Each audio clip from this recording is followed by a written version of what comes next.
What's happening, everybody? We in here. It's Sunday. We appreciate you guys popping in.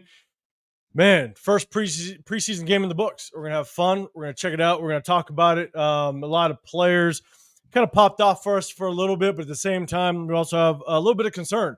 A lot of people amongst the entire Raider Nation, they've had some concern with just kind of the way we played a little bit. And I definitely want to dive into it, give you a little perspective on us. You got myself, 805 Raider, RealTalk Raider Nation. We got Chris, Protect Shield Podcast.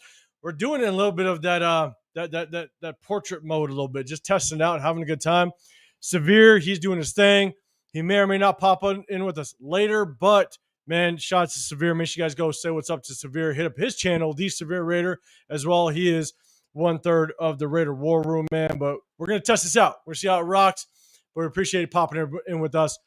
We are going to hit up the chat in just a second, but I got to say what's up to my guy, man. Chris, how you feeling? What's happening, man, with you on this Sunday? I'm good, man. I'm good. You know, it's another Sunday, man. I know we got a lot to talk about. You know, I know half of Raider Nation's losing their mind, but you know, it's been a fun week one of preseason. You know, I know we'll probably talk about it once Severe gets here, maybe on Tuesday, but I think it's fun looking at all the players that we were looking at in the mock draft and just seeing how well they played. So, you know, it's been a good weekend for me, man, for the most part. That's cool, man. I did earn my hot dog water name, but some of y'all, I'm going to have to get at you in just a minute. Ooh. But, you know, we're going to have fun. We're going to have fun. We are going to have fun. But we appreciate everybody popping in. Yeah, man. Hey, for myself, Sacktown, what's going on, man? We're going to hit up the chat in just a second, but I see you popping in here. But, man, we're a little late. We're going to go at 6 o'clock or 9 o'clock Eastern. My bad. My girls, they are going to school tomorrow, so we try to pop off the last day of summer. But nice. I came up in here. You got the guns out, too. You got the guns out. Hey, but because it's 112 degrees in the Vegas area, god damn it. And I just ran around with the kids, got back in here, and I was like, you know what? Screw it. I'm rocking the tank top today. Hey, man. But at the same time, man, I think this is the biggest thing. Is a lot of people, you know, there's a lot of concern, which I posted a video on my channel on Saturday after the game to kind of give my feedback. And, you know, we're definitely going to talk about the preseason game, but we also have a player that we just brought in as a first rounder. We're going to talk about that as well. But, yeah, what's great about preseason, and you guys know, if you guys have rocked with us for a moment, you guys know we do some mock drafts, you know, before the draft goes down. And the thing is that those mock drafts, and I said it, the first mock draft that we had, I said, look, these mock drafts and the way that these players are ranked in these simulators is not how it's going to play out.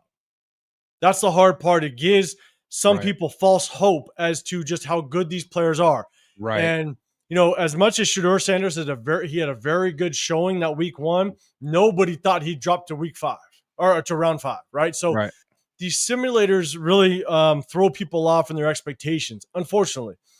But what's great about the preseason is that you have an opportunity to actually see where your players are, where they're drafted, who they go to that are high on your radar, but also how are they going to perform?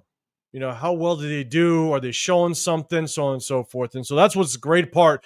Yes, we could watch our own team, the Raiders, how they perform, but at the same time allow some of us, the players that we really liked, just how they doing with some other teams, and our own evaluations, are they true to form? So that's what's great about preseason.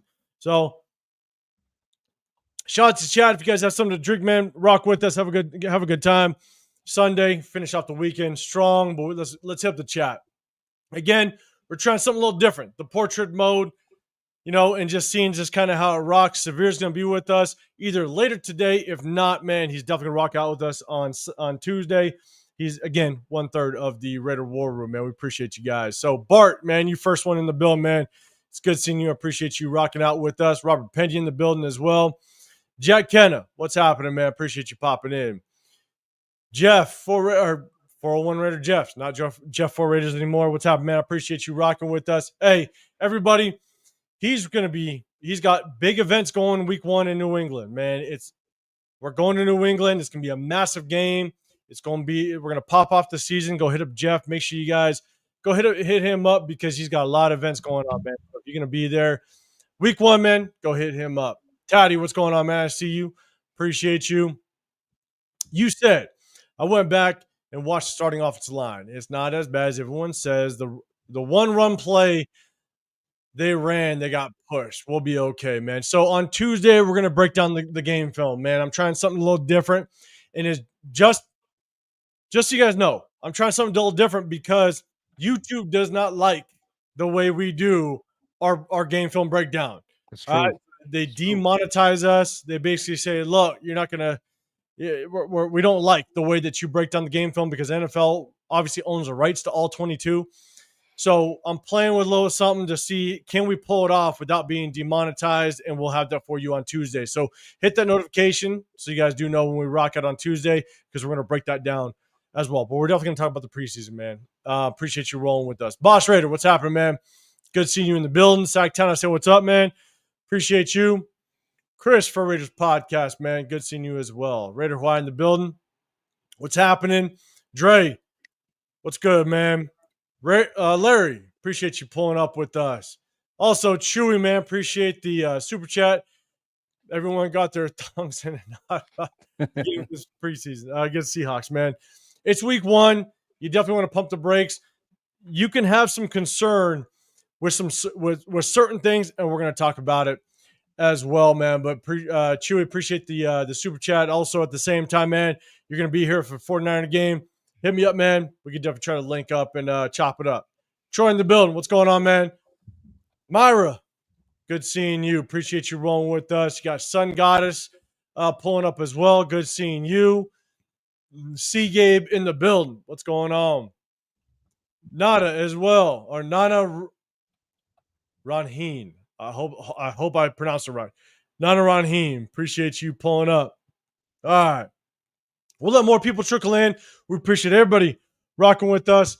We're going to get right into it, man, because we got myself, Severe rocks with us. We'll see him maybe in a little bit, but maybe on Tuesdays. But I got Chris, Protect the Show podcast. Make sure you guys hit that like button, subscribe, show those notifications. If you can, a couple more popping in. Raider 1081, what's happening? As well as 808 Raider, what's going on? Yes, good Sunday to you, man. Appreciate you. So look, we're going to talk first about the new player that we rocked in the building. So I'm going to try to share the screen. I'm going to see what it looks like. If it doesn't work out well, then I'll take it off. But again, we're testing out the whole portrait mode. And so let's see how this looks for just a second. It might be a little small for everybody on the live stream, but let's do this. Terrell Edmonds, we bring in safety. I'll give you a little bit of his bio, a first-round draft pick in 2018. Not sure if you guys can see. Let me play around this for a little bit. Let me see if that'll work. No, that don't work.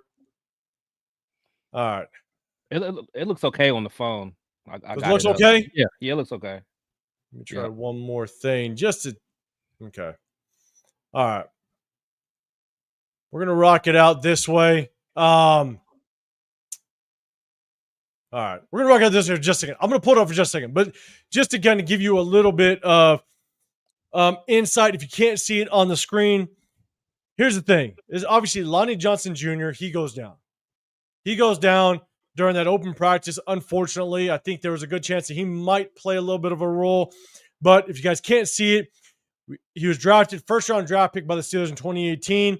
Now, he played majority of the games, 16 to 17 games every single year up to that 2022 season. One thing to keep in mind is that the Steelers, they did take on his fifth-year option. Everybody has to remember is that any first-round rookie, you have the option to bring them on with that fifth-year option, and they pulled it. So he actually obviously produced something. He showed something to earn that fifth-year option, which was great. After the 2021 season, fifth-year option 2022. In 2023, he was brought on by the Eagles, but then he was traded over to the where he played 7 games. He was traded over to the Tennessee Titans. He played 9 games, where he played 16 games total between Philly and Tennessee, and then went back to the Pittsburgh Steelers in 2024 and played 5 games. And so, first round draft pick, tailed off at the end of that that time with the Steelers, and then in 2023 moved around with some teams, and then went back to the Pittsburgh Steelers, and now he's basically a free agent. We picked him up, and so the thing that I want to talk about is, chat, what do you think? What do you like of this pick? Are you a fan of it? Do you think he's gonna have an impact during this season? Again, I want to pick up a little bit of his stats, give everybody something to look at as a reference. But we're going to go back up to the big screen. I'm going to definitely pick up some of the chats. But chat, what's your initial thoughts on picking up Terrell Edmunds? Obviously, maybe need a little bit of help. Let me know. But man, my initial thought, here's my thing. And Chris, I'm going to throw it to you in just a second. Depth piece. He's got to be looked at as a depth piece. You know, if he's sitting on the market this long, and the Steelers, yes, they picked him up, his 5th round option. And when you pick somebody up on the 5th round option, you're paying them some decent money. And so that you saw something there. But at the end of the day, they moved on from him. He bounced around in 2023, 2024, found him a home with the Steelers back again, thinking they can maybe get something out of him again. Didn't work out free agent. We picked him up very, very late in free agency, man. So I think it's a competitive piece. Coaching can play a role where you can potentially get something out of him, but I think it's a rotational piece. We'll definitely see how it works, man. But Chris, let me throw it to you, man. What's your thoughts on Terrell Edmunds as we get going? Yeah, I mean, to be honest, you know, he's a veteran with a lot of you know, starting experience. You know, I think and he brings kind of what I guess Jamal Adams kind of did, at least from a safety standpoint. You know, he's a physical safety. He's a guy that can also be in the box. But you know, he's not the best in coverage.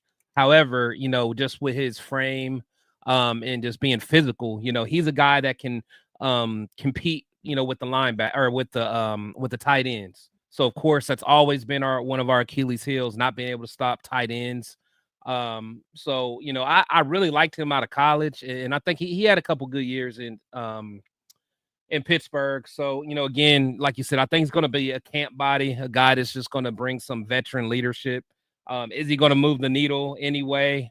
I don't necessarily think so, but again, he's a guy who has a lot of starting experience and has played in some big football games, you know, in the playoffs and things like that. So, if nothing else, you know, he can help kind of mentor and show some of our young safeties how to be a pro.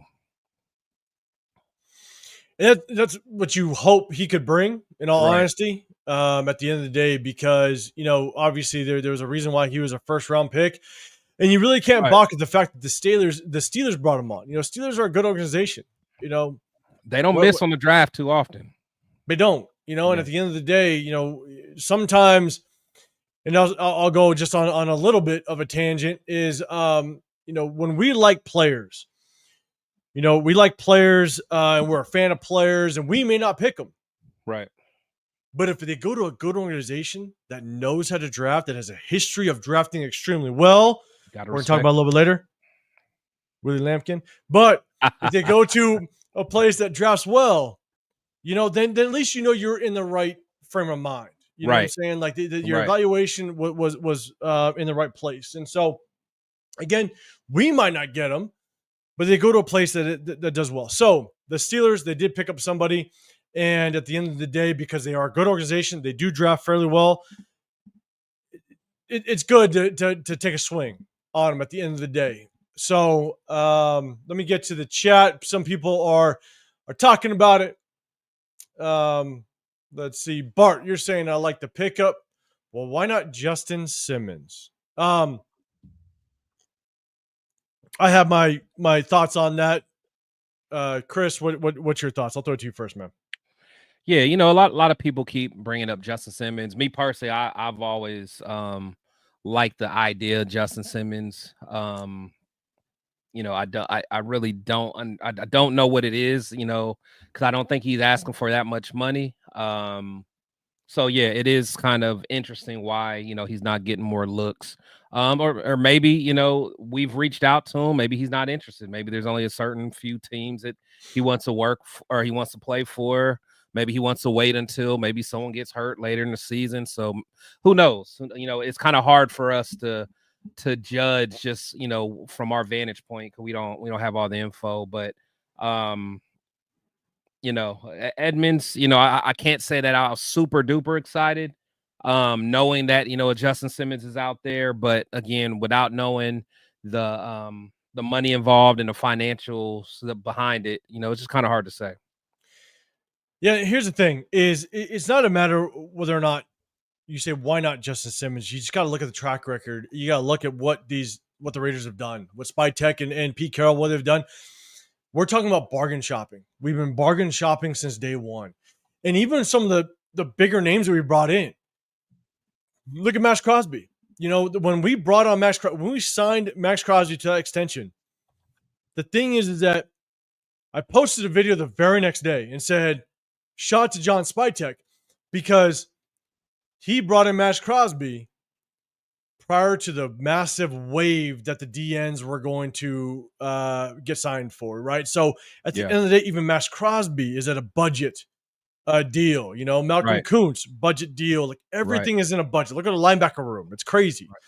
And so I just don't expect big splashes. Even though we have the salary cap, I think that they're gearing up for next year. Yeah, that's what it looks like. And so we're not one or two players away, and Spytek understands that, and hopefully our fans understand that we're not one or two players away. You get a Justin Simmons or someone like that when, you know, you just need some icing on the cake, something like that. But we still got to build our foundation. And at the same time, like we won 4 games last year. This is the year where you lay the groundwork. Exactly. Right? With a new regime. And so, but man, Bart, I appreciate the chat. Emily, it's good seeing you. Let's see. I hope they look more ready to play than they did in Seattle. We're going to talk about that. But I appreciate you pulling up with us. Yeah, Dre in the building, man. Good seeing you. We're going to say what's up to just a couple of the people. Everybody's rocking in here. We appreciate you guys. Jason, you're saying need something. Trey Taylor was disappointing. We're going to talk about it, man. Madrique, man, what the hell? Don't blindly trust anything ever. Okay. But I appreciate you rocking with us, man. Judo in the building. What's going on? Appreciate you, LS. Okay, now I gotta screen the chat. LS is in the building, and I saw Myra earlier, so now it's time to. Yeah, really you got Myra, you got Sun Goddess, you got God. You gotta be on your P's and Q's now. Yes, I clicked the wrong video. I thought this was the war room, not the. It's 112 degrees in the Vegas area. Okay, man, like give me some slack. I was like, and I just came out from running around. That's why we're a little late. Whatever. LS, god damn it. Actually, LS, I'm just trying to follow you, man. We always see you in the gym 24/7, so I'm just trying to follow you. What up, Eric, man? Appreciate you rolling with us. John Leone in the building as well. What's happening? I appreciate you, man, rocking with us. Let's see, Larry. I don't know if I said what's up, man. Larry, I appreciate you rolling. B-Win in the building as well. Brother Pete, what's happening, man? So here's my thing, and I know, yeah, Chris just threw it to you and just talked about it a little bit. Is with Terrell Edmonds, yes, you know, it's going to be. I think it's rotational. We're bargain shopping. We're trying to do what we can. We're trying to get through and have a successful season. And when I say success, I think it's just competing. You know what I'm saying? Like, I think we want to compete. We want to be able to be in games, not get blown out. Always fighting. And I think Geno Smith, without question, always kind of gives us that possibility of fighting and being in the game. And so, but Terrell Edmonds, we pick him up again. I think rotational piece. We'll see how he rocks out. We'll see. The good thing is, I will be at the open practice this coming week on the 14th. If anybody can roll out, man, everybody roll out if you can. We want to make sure that we give a good showing for our Raider players. Is that for the joint practice? The joint practice. Yep. Nice. Nice. So I'll be there. We're gonna have a little bit of fun. But then I'll be there for the 49er game. So we definitely gonna make sure we rock out. I know Chewy's gonna be there as well, so we're gonna have a little bit of fun. Assassin's Creed in the building. What's going on, man? Good seeing you. And Lunatic in the building, man. Loon, what's happening?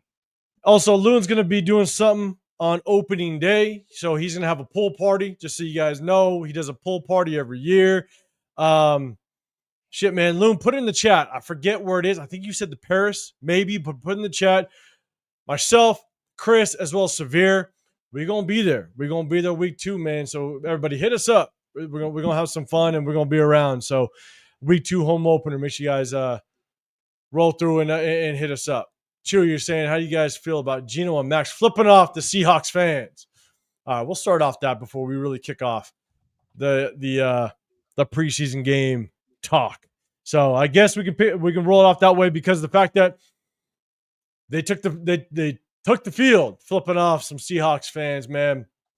Yeah, I got my opinion on it, but man, Chris, I'm sure you saw it on social media. Geno Smith entering the field. Some fan had up the sign said something like biggest bust, Geno Smith or Jamarcus Russell. Yeah. I think that's what the sign said. Yeah. And so, man, what's your thoughts on that? Man, me personally, man, I am a huge advocate of matching energy. So I have no problem with them doing that. None at all. You know, as long as it doesn't, you know, nothing gets too disrespectful or anything like that. You know, flipping a finger or whatever. I got no issues with that at all. Again, we are the Raiders. We're always known as, organization that's a little rough around the edges anyway. You know, we're not going to be the team that comes in with their suits on and all buttoned up and stuff like that. We're a little rough around the edges. So yeah, I'm not mad at that one. And I'm actually 100% with you because look, Yep. One thing to keep in mind is these players, they go through like just verbal abuse day in and day out, whether it be through social media, humans, or what have you. And I'm a firm believer that you ain't gonna say that goddamn same shit when you're in the back alley of somebody. You know what I'm saying? Like, you ain't gonna do it. And that's why I think it's wild with like basketball games where you have fans that are right behind the team benches and people can just run their mouth. Right. And you know what was that? What do they call it? With the Pacers. Oh, the Malice in the Palace. Yeah. So yeah. Here's my thing. Matching energy. They started matching energy. Like, if you're gonna run your mouth, you better be prepared with what comes with that play. Don't play victim. Don't play victim. I don't care if you in the stands. You know, there was also the incident years ago with the Seattle player, the defensive lineman. They were throwing snowballs at the sideline, and that player was like, "No, I'm gonna find you." Right. And that's my biggest thing is, as fans, you need to control your ass. I'm sorry. Because you could act tough as shit in the stands. You could run your mouth. You could say what you want. But at the end of the day, if a player comes up in the stands and puts one on your forehead, like, that's on you. You know what I'm saying? Like, yeah, you could say they shouldn't. But, you know, I played the game long enough to where it's one of those things where if people want to run your mouth, you better be brave enough if that player is going to come and step to you at the end of the day. And so I know, like, they get paid millions of dollars. This comes with the territory, blah, blah, blah. I don't really care. It's one of those where run your mouth and be prepared with the consequences. You know, I'm with you. And again, you know, flipping the bird is not, that's not, to me, it's not a big deal. And honestly, I don't mind fans talking, you know, their smack. I'm good with that. I'm good with all that. But you know what I'm saying? Like, to me, it's all that, like, throwing stuff, like the stuff that goes on in Philly. Like, that's the stuff that I have a problem with. But yeah, you know, talking crap, holding up a sign, that's cool. But all right, when the player matches that energy, then so be it. So and good thing is, I mean, I don't know, like, I get it. Is it tasteful? No, but at the end of the day, it's like, damn it, you know. I just, players take enough verbal punishment as it is is that at the end of the day, we're all human. Could you imagine that someone sitting outside your goddamn doorway just talking shit to you all day, every day? It's going to get to you at some point. Right. You know, and you don't know. Here's the thing. You have no clue what Geno Smith went through in Seattle. Maybe that fan base just treated him like absolute shit that last year, because there's a lot of our own fans that are like, wait a second, Geno Smith threw a lot of interceptions, and he didn't look very good that last year. So you just don't know just what that Seattle fan base really threw at him when he moved on. So whatever, it is what it is. He flipped off the Seattle fans. More power to him. We're gonna rock out Geno Smith. At the end of the day, you also got to back it up, though. You know, make sure you're the right one and make it work. And so, Loon, you're saying September 14th, Paris. Okay, it was Paris. Cool. Paris Casino Pool, 11 a.m. to 6 p.m. Man, hey, Loon, let us know. Is there TVs there? Because we might want to bet on some football games at the same time. So let us know if there's TVs to be watched, man. Because we'll definitely pull up, myself, Chris, as well as Severe, man. We're gonna have some fun. So let's do this. Let's get into the preseason game. Obviously, we tied 23-23. We lose on the last second field goal. Man, it was one of those where it's like, as we're lining up for the field goal, I'll be dead honest. And chat, let us know how you felt about that game just initially. But as I'm lining up for the field goal, I'm like, damn, is it too good to be true? Is it too good to be true that us as a Raider Nation fan base, we get a walk-off field goal to start Pete Carroll's career, man? And in true fashion, it gets fucking blocked. I swear, like that's literally the feeling I had. And it gets blocked, and it sucked. But at the end of the day, wins and losses in preseason don't mean anything. It's about the base of the game. So, yeah, Chet, let me know what you thought. I got a shit ton of notes. Again, I posted a video on it on Saturday, but Chris, man, let's talk real quick about how we started the game. A lot of people, they had a lot of issues as to how we started the game. How the game, obviously we had the majority of our starters in the game, but at the same time, the Seattle Seahawks, they had a bunch of backups, and they kind of moved the ball at will. Yeah. People kind of went in panic mode. So what's your initial thoughts on that? Yeah, man. Because I believe we got the ball first. And honestly, overall, Geno, again, you just look at the stats, 1 for 3 or whatever. But Geno to me looked pretty good for what we saw of him. He had 2 drop passes. He had a real nice throw to Thornton that he dropped. And of course, Jacoby dropped that. It was like a screen, like a bubble screen or something. But to starting off, it was just like, they you could tell they're still trying to get things together.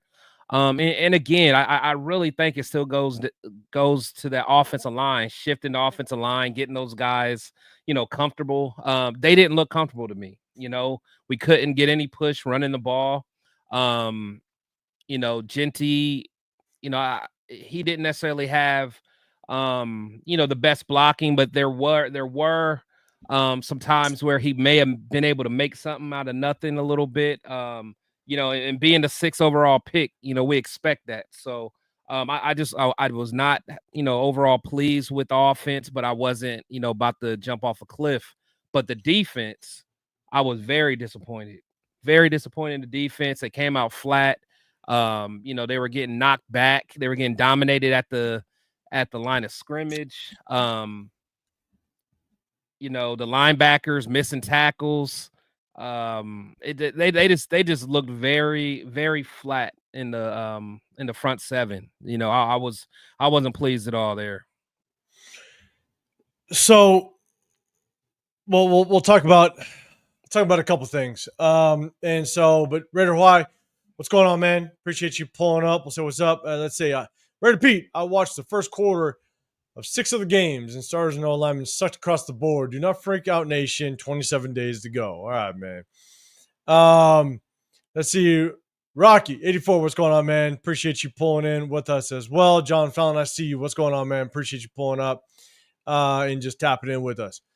Let's see.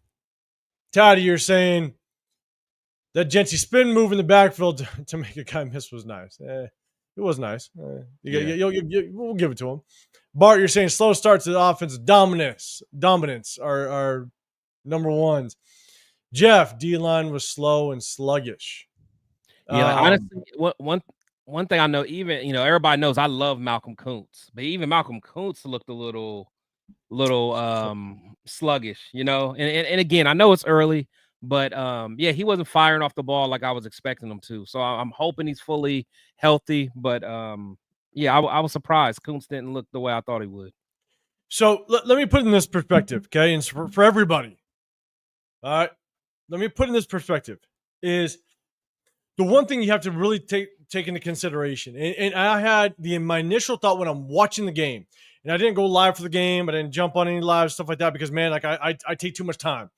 I rewind 4 or 5 times each play. It's real bad. I'll be honest. By the time you guys are done with the game, I'm just starting the second half. That's just how I watch games. And my initial thought in those first 2 drives with our starters in the game and Seattle's backups in the game, I'm sitting there going, damn, like what the hell is going on? They're moving the ball at will. Think of it this way. We have starters in the game. These starters know they have a spot on this roster, right? Malcolm Kuntz, Adam Butler, Max Crosby, all these guys know they have a position. They're not fighting for a roster spot. The guys they're going up against, they are fighting for a roster spot, whether it's a roster spot or they're fighting for a starting position. They want to prove that they can be a starter or they're trying to make the team, right? These players don't get paid for a preseason game. Every game check that they get is for in the game. Week 1, week 2, week 3, it's not a preseason. And if you go back and watch the game film, I got disappointed the first or second play. I was like, God damn it. Like, Malcolm Kuntz looked sluggish as shit. To your point, right? Malcolm Kuntz looked like he was nowhere near the 2023 Malcolm Kuntz. But then I thought it was like, shit, no, he's playing not to get injured. Which I get it. You're not getting paid for this game. You're just trying to go through the motions, just trying to get your feeling back, right? Like you're trying to trust your eyes. You're just trying to, you're going through the motions. And when you go back and watch that first series of our entire defense, you can see, even Max, they're just going through the motions. They're doing what they can to get the reactions down, but at the same time, they don't want to get injured. And I think that was the biggest difference the first and second series because, yes, Seattle moved the ball at will. You got to, and I just say that to be like, look, put yourself in their shoes. You know you're making this team. You know you're a starter. You know that you're going to be on this roster. And so you're going against guys that are going to bust their ass to make a starting position or make this roster. And they're like, hey, I'm going to go through the motions. I'm going to kind of get this work in, but I'm doing nothing to get my ass injured. So just think of it that way. You know what I'm saying? And if you watch the game film, you could tell that that's basically what they were doing. Any feedback on that? Yeah, no, I feel that. But I guess my only pushback will be, but that's not what Pete preaches. Pete is always preaching about competing, no one being comfortable. But I do feel that. And then secondly, I mean, as much as I do, when you're like half-assing it, like the play to prevent getting injured, that's when you get injured. Yes. You know what I'm saying? Like that's when you get injured, when you're half-assing it. So I don't know, man. I don't know. It's just I'm with you, but it 100% I agree, right? Like the plays that you more likely get injured on are the ones that you half-assed. Right. 100%. Right. But it's like, how do you teeter that line of I don't want to get hurt because this means nothing to me, really. No, I feel that. Yeah. But I don't want to half-ass it too much because, yes, I could get injured. You know what I'm saying? No, I mean, it is a balance. It definitely is a balance. But it's just like for a team that has only won 4 games last year, it's like you kind of want to set a tempo, too. So I don't know. I'm not going to put too much into this, but I'll tell you what, though. I want to hear some good things about that joint practice. So, I'll definitely be asking you a lot of questions. Everyone's there. Yeah. Like, I want to hear some good. I want to hear, you know, something completely different about them being fired up for that and all that, because that's going to be huge. Because I was pissed off about just the pass rush, right? We had no pass rush whatsoever those first two series, really the entire game. But we had damn near no pass rush, and I knew it had to be something different. There had to be something going on. If you go back and watch the game film, and I suggest everybody in the chat, man, if you think we sucked that bad, go watch those first and second series. Yeah. And you can see Max Crosby was not going 110%. Yeah. And it's like, Emily, you're saying I think that they were directed not to play full out. Maybe not. I don't know if you're ever directed. Like, coaches will never tell you to half-ass, not to go 110%. Yeah. They'll never tell you that. Yeah. But I think it's just one of those, like, Max knows he's not getting paid shit for this. And if you get banged, if you get hit up in a preseason, the entire fan base will be pissed, because I guarantee you, everybody's stoked that Max is playing. Adam Butler, all of our stars are playing. And then what's going to happen if Max gets hurt? What happens if Max gets hurt in that preseason game and he gets a season-ending injury? The entire fan base will lose their shit and go, why the hell did the coaching staff let him play? You know what I'm saying? And so there's that fine line. You definitely got to teeter a little bit. But I guarantee you, a coaching staff will never tell you to not play 110%. No, so, they never will. Never will. What I'll say is, we had some rookies play, and we're going to rely a lot on rookies, right? Darian Porter, Deontay Thornton. We have quite a bit of rookies that we're going to rely on. Even shit.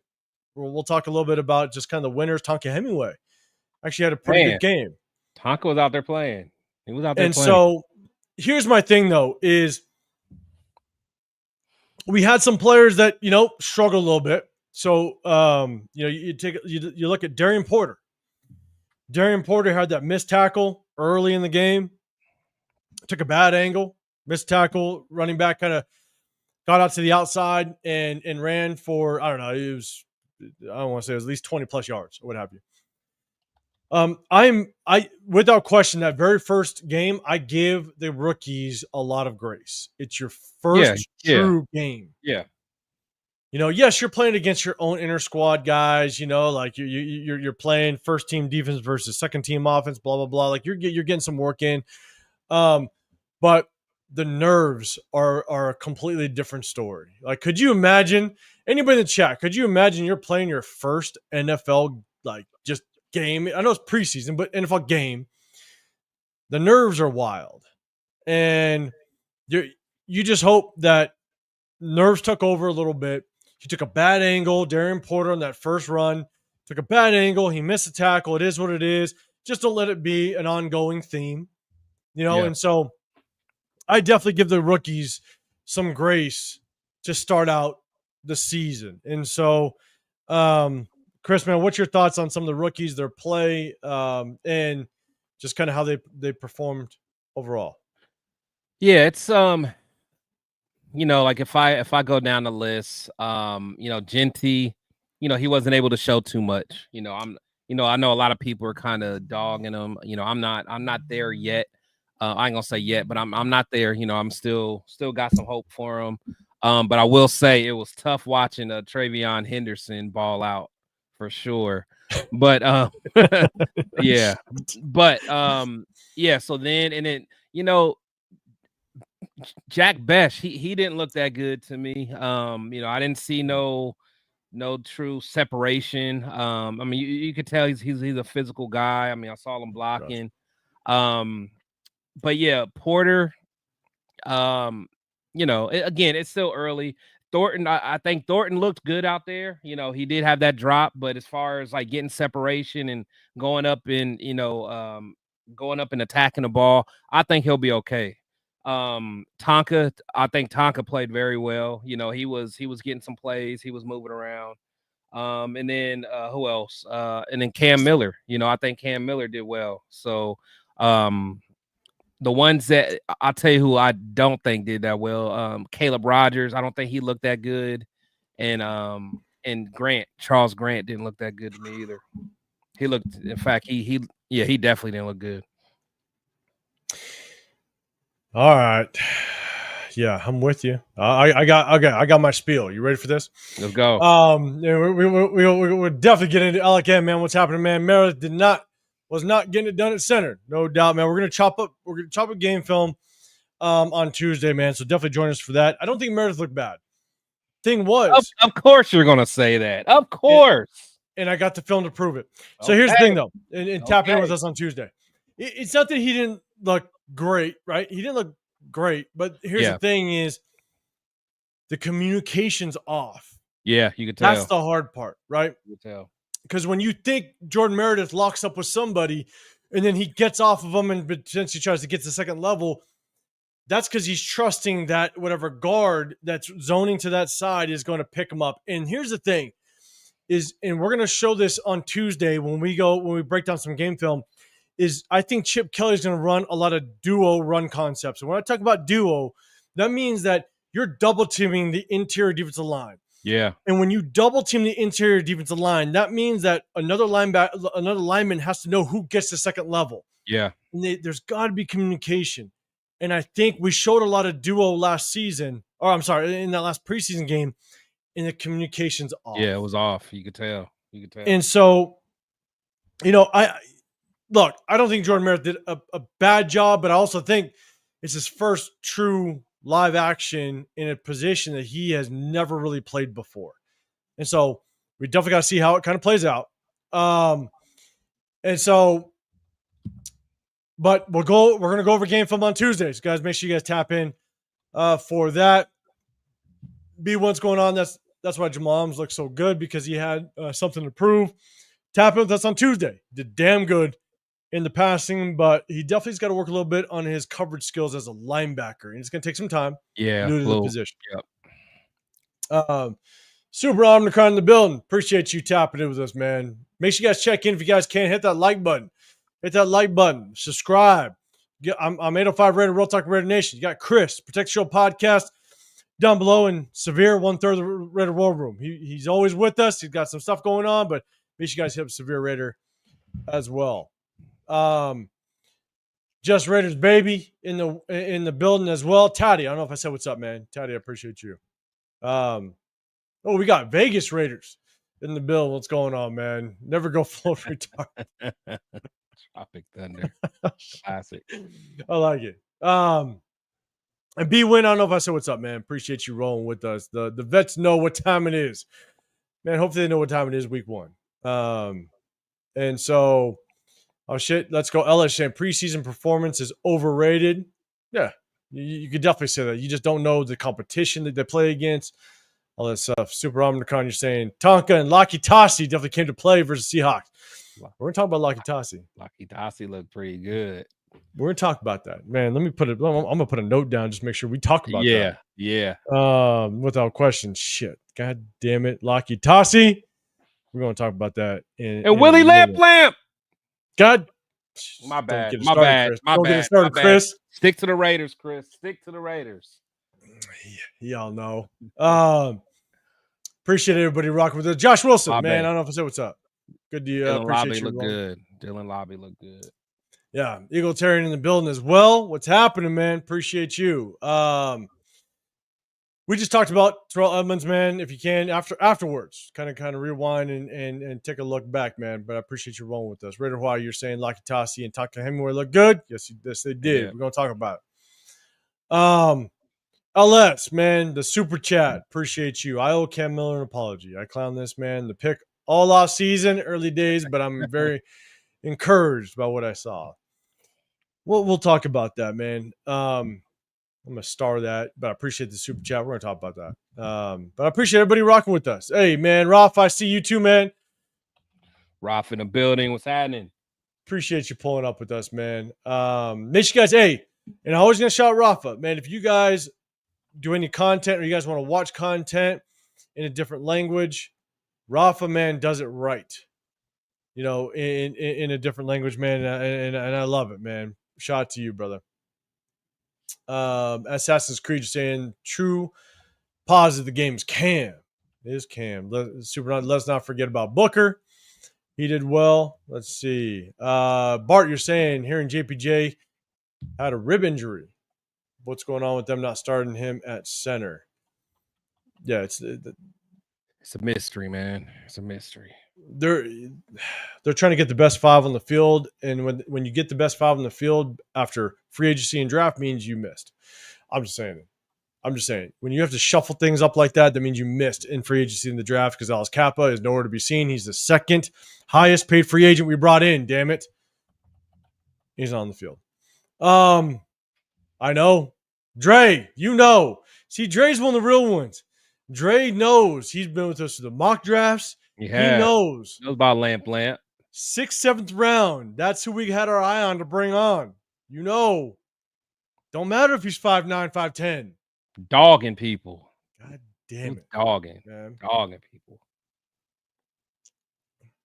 Game time. Why is a portrait size? Man, we're testing something out. We're testing something out a little bit, man. So rock with us if you can, man. All right. So, and Kevin Lurker, what's going on? So, here's my thing when it comes to especially the rookies, right? The rookies, you got to give them some grace. Darian Porter missed that big tackle off the edge, and look, you got to get your timing down with the speed. Maybe some nerves set in. It is what it is, and at the same time, one thing is you have to also understand is that when you talk about preseason games, you don't prep for a preseason game like you do regular season, right?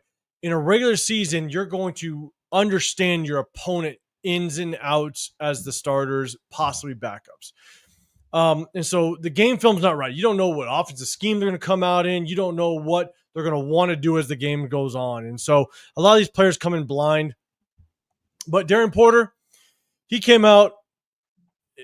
When it comes to rookies, it's your first game. So I'm not going to give them too much criticism for that very first game. Now, when it comes to the offensive line, I think Caleb Williams showed flashes. Or I'm sorry, Caleb Rogers.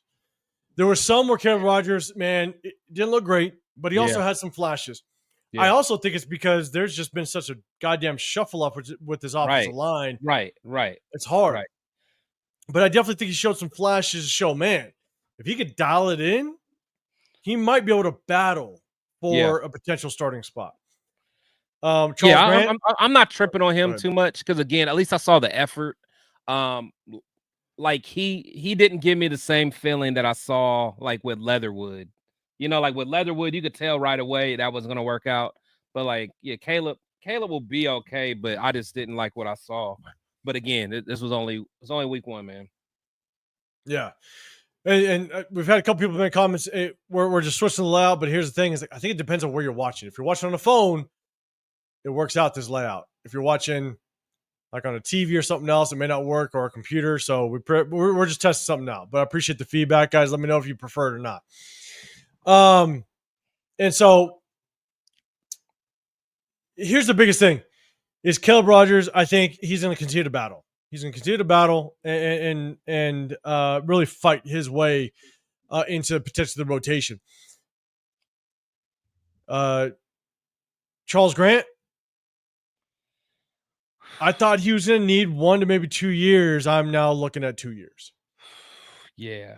Now we know that the extension of Colton Miller, I don't even know where he plays at this point. You extend Colton Miller for an extra 3 years. DJ Glay is on year 2 of his contract. Right. Where does he even play now? Is he truly a rotational piece? And the thing is that if somebody goes down, injuries happen. Look at Rashawn Slater with the Chargers. Just went down last week. Injuries can happen at any moment. And the thing is that with an NFL team, you not only have to be prepared for a player to miss a game, you have to be prepared for a player to miss an entire season. And Thayer Mumford and Charles Grant, if they're the 2 tackles we're relying on, we're in trouble. I'm just saying. We are in big goddamn trouble if any of our tackles get hurt this coming season. And when you drafted a running back 6 overall and you have Geno Smith that you brought him in, our highest paid free agent, you better do everything possible to make sure that you protect these guys and you open the run lanes for a number 6 overall pick. And yeah, you extend Colt Miller. Great. I love it. But I think when it comes to Charles Grant, man, he is a project and a half.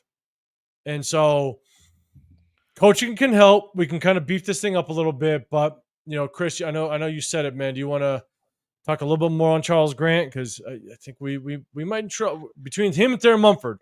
Based on a preseason game, we might be in trouble if someone gets hurt. Yeah, for sure. I don't. Yeah, it's just with Charles Grant, he just a lot of times he just looked confused. I mean, the guys were running right behind him. There was a couple times that he almost gave up a sack. And again, that's kind of the stuff I worried about. Just him coming from where William and Mary or whatever. Yep. I mean, it just seemed like his feet were slow. And again, they're rookies. We're going to let them develop, but there were some people that was thinking he was going to be in some type of rotation or competing, to be a potential starter. Like you said, he's a couple years away from that. He's going to have to beat out Dalton Wagner. That's the caliber I see him at. Like, yeah, it's like that. So we'll see. It is like that. Joe, you're saying I heard JJ Pegues started with the first team. He did. He started first team. They went heavy set though. One thing you got to defense is always packages, and so we start out with the heavy package because the Seahawks came out in double tight end sets. They ran up 12 personnel to come out, 2 tight ends. That's why Malcolm Kuntz didn't start the game. You thought Malcolm Kuntz would get the start opposite of Max Crosby, but the reason why Malcolm Kuntz wasn't in is because they ran with the 2 tight end set. So you always have to, even though you're sitting there going, man, why did some certain guys not get the start? Also look at the offensive formation. And so Seattle came out with the heavy set with 2 tight ends, and so we had to match that. And Tonka Hemingway actually got the start at the opposite edge position, and they brought Jeremy Chin up, so they moved more of like that 5-2 look. Yeah. So they moved Jeremy Chin up. So sometimes, man, you just gotta look at the offensive formation to dictate what the defensive formation is. So here's my thing. We're just talking about the offensive line. Genty got 3 carries. Didn't like what I saw, but I will say I'm going to give him the benefit of the doubt, right? First carries as an NFL player. It looked like he was very hesitant. It looked like he was kind of tiptoeing his way a little bit. He wasn't really sure as to where he was going. Offensive line didn't give him, too many opportunities whatsoever. So, you got to definitely look at the O-line. But he just looked very hesitant. And maybe it was just the butterflies. So I'm going to give him all the benefit of the world. Everybody in the chat that's rocked with us through the entire draft, that there's other guys we would have picked. We wouldn't have took him at second, but butterflies are a real thing. So I'm going to give him grace. We'll see just how much playing time he gets as the preseason goes on. Maybe he gets some reps against the 49ers. Maybe he gets some reps against the Cardinals. We'll just see. But looked very, very, very hesitant and indecisive that those 3 carries that he got. So we'll talk about that. Chat, let me know what you thought about Genty in his first, debut as a Las Vegas Raider. Chris, man, what's your thoughts on Genty real quick? Yeah, man, it's hard to evaluate. Again, I did see hesitation in him, but again, the line didn't really give him too much to work with. But still, it was like, it's our starters against their second team. It's just, I don't know, man. I don't know. Again, I'm not gonna jump to any conclusions. Again, I'm ready to see, what it looks like during this joint practice and the next game. So we'll see, man.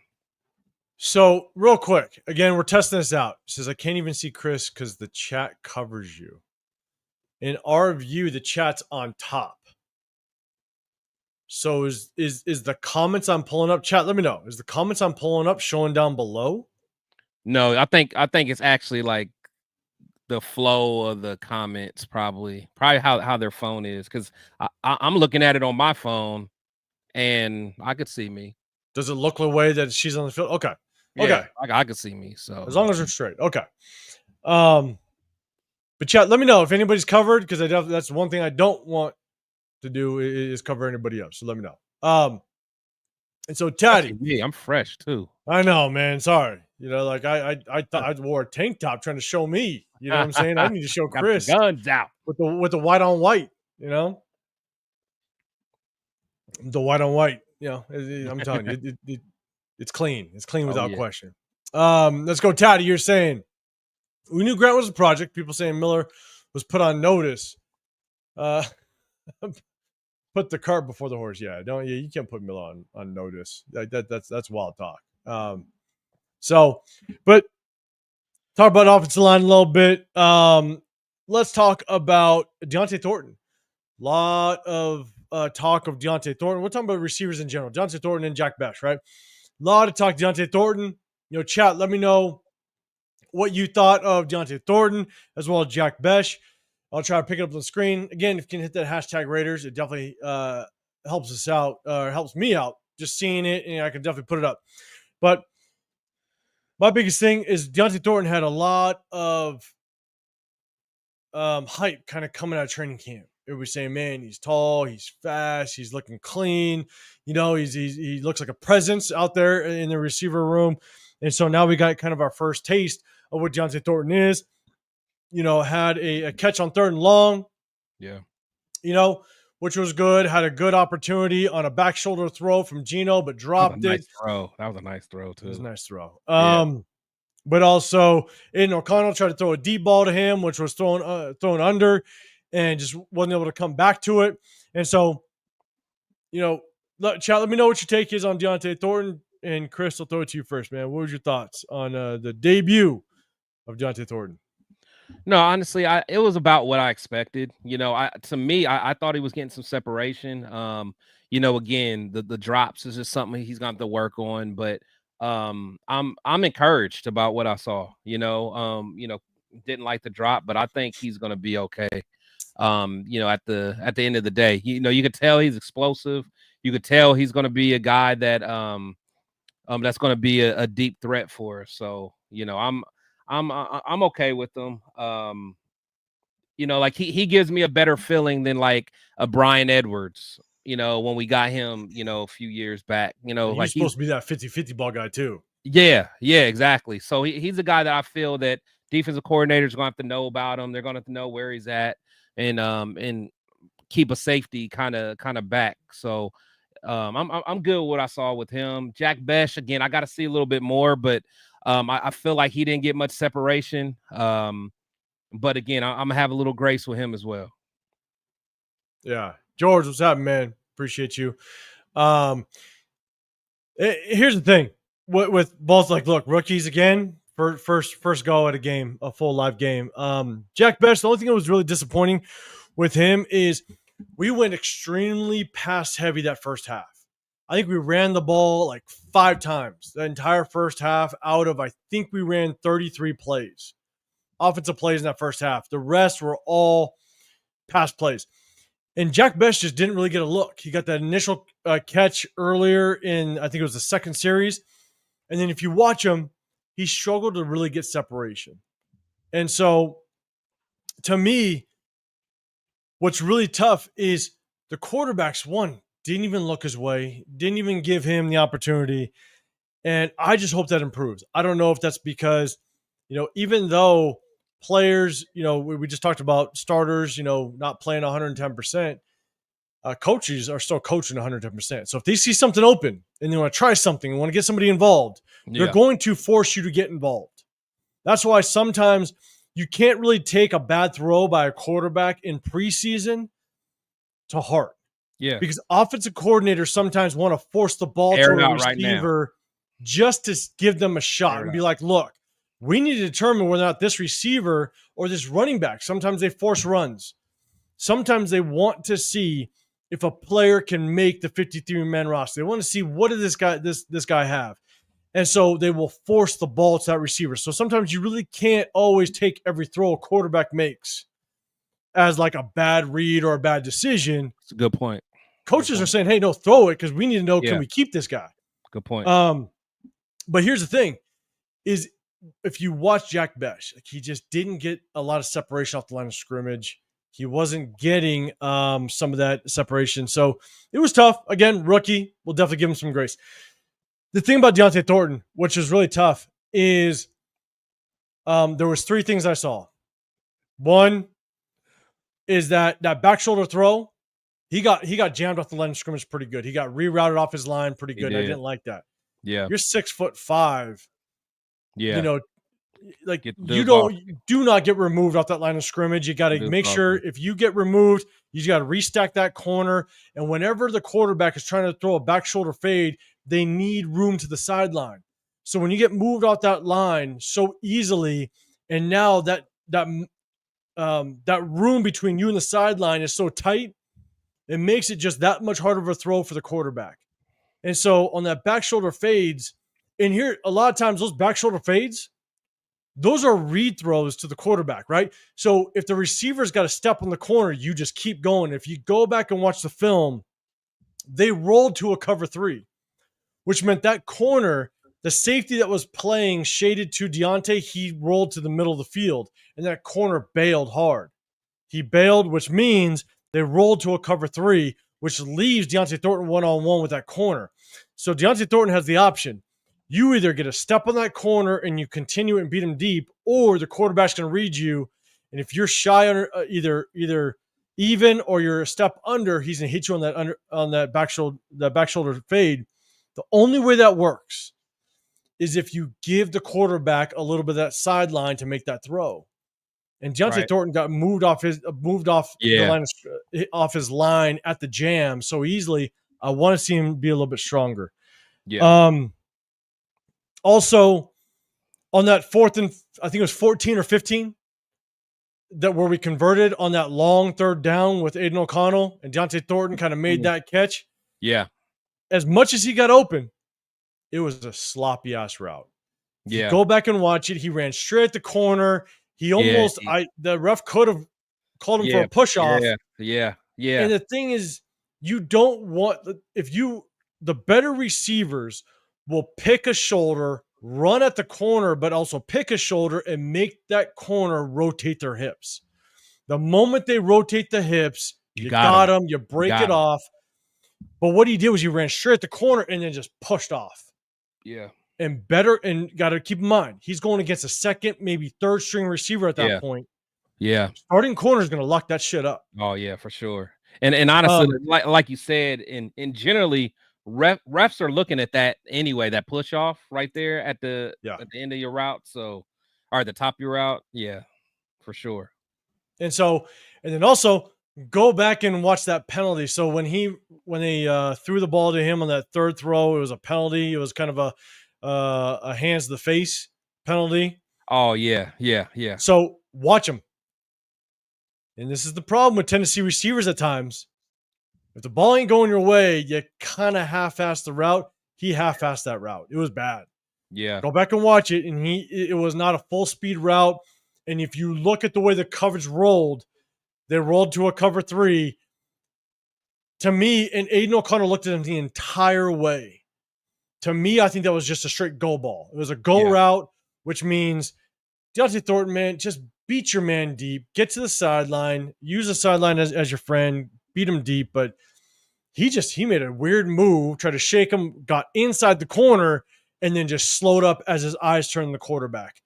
Yeah. And it looked like he just kind of half-assed the route. And that's why Aiden O'Connell had to overthrow him a little bit. So to me, it just didn't look good for him. And honestly, and that kind of goes back to my point. Like, I know we were talking about how vets sometimes may kind of dog it a little bit during preseason. Yeah. But that's what I'm saying. It was almost like across the board. Like, you got rookies doing that, got guys that are fighting for position, doing that. So no, I got you, man. It's just I don't know, man. I just didn't like the tone wasn't set at all, and that bothered me. And I'm with you, and it sucks because there are some talks of Tennessee receivers because of that system, they half-ass routes sometimes. I'm like, damn, seeing that, I hope that's something he can get out of, Yeah. And but honestly, we need a vocal veteran that, get those guys together. And I love Jacoby, but I think Jacoby's more of a silent leader, but we almost need like a dog in that receiver room, someone to kind of, that's not going to tolerate that type of stuff, especially from a rookie, for sure. The veteran presence is always key. Right. That's why we talk about the Eagles and, what's the kid that we missed out? Everybody wanted on the interior defensive line. Yeah, Jalen. Like, he had the veteran presence in the locker room to really keep his ass in check. So veteran presence is a real thing, without question. And shouts out, boy, Severe, man. Appreciate you. Wish you could be here with us. You know what I'm saying? And Trevion didn't look hesitant. I'm with you. He didn't, man. He didn't, man. Shout out to Severe, man. Make sure you guys go hit up the Severe Raider. But if you guys can't hit that like button, subscribe. Got Chris Protect Show Podcast. I'm 805 Raider, RealTalk Raider Nation, man. We hit you guys on Sundays and during the week. Appreciate you. Hit that notification because we're going to break down game from on Tuesday. Be ready for it because I got lots to show. A lot is going to be shown during that breakdown. And so we appreciate everybody rolling with us. So here, we talk about some of the receivers. And so we got some feedback. Bart, you're saying the O-line failed Genty and all running backs. How our O-line goes to will be determined. Yeah. I'm with you without question. Kevin Lurgan saying, oh, come on. 3 carries. I know. That's why. Hey, look, we're patient. Yeah, we're patient. We'll see. We're not saying he's shit. We're patient. And so, Jason, you're saying actually Mumford and Rogers were in when Genty got stuffed. I think he was. On the first carry he had, I think the starters were in. The one where he did that spin move, I think that's when they had the left side of the backups in. But I think on the very first carry he got, the starters were in. Colton and them were in. I believe he was in. Yep. So, and yeah, just raised baby. Hard to judge off of 3 snaps, 100%. Yeah, we're not judging like his whole.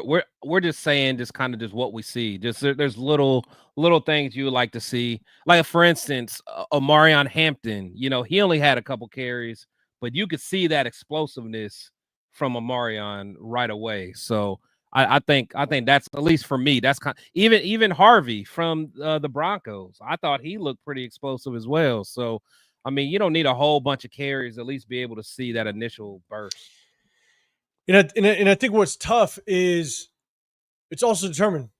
Well, I guess on the offensive side, it really doesn't that doesn't apply because I said when starters come in, they're playing not to get hurt. So, but on the opposite side, no, we had some guys that definitely did prove themselves a little bit, but it's tough. Look, let's see how it plays out. We're gonna see how it plays out with Genty. All right, that's what we're gonna do. And so, Jeff, yeah, man, I'm gonna try to look at my phone. Oh, I see what you're saying. So that's the problem. So Chris, remember what I was saying with Severe? Sorry guys, I'm gonna derail for like 30 seconds. Give me 30 seconds. The chat, when I bring up the chat on the live, it covers you. Not the comment I bring up, the chat. Yeah. So maybe I could try to move it up. I might be able to mess with things a little bit, but we're gonna play with it, man. I appreciate everybody giving us the feedback. So we kind of talk about the offense. Well, and just rookie-wise. Let's talk about the defense rookie-wise. Darren Porter, he came out, missed the tackle, didn't get a lot of play. I think we're going to give him definitely some grace when it comes to just playing his very first game in the National Football League. But here's the biggest question. Yeah, Severe, man, I'm going to fix it. We're going to figure it out.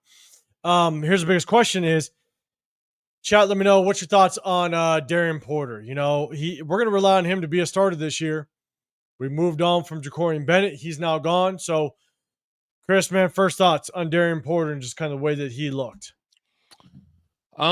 Yeah, he missed a tackle, but then again, I'm not too worried about him. I just want to be able just to see more. At the end of the day, and again, just like I keep telling everyone, the cornerback position that's the second hardest position in all of football. So, there's going to be some, some bumps and bruises for him. So, again, we're going to have to let him develop. I love everything we've been hearing for, during camp. And that's why I was so against letting go of Jacorian because, yeah, you might hear that, Porter's doing pretty well in camp, but that means nothing when you're going against, a completely different team, against a guy that you haven't been practicing, against all week. So, again, I'm not jumping to conclusion with him because I like him. Again, he was a guy I was very excited that we drafted. So, just more to be seen. More to be seen. He has the physical tools, but he's still new to the position. He has to learn the position still. So, in a lot of crafty receivers, that they're gonna,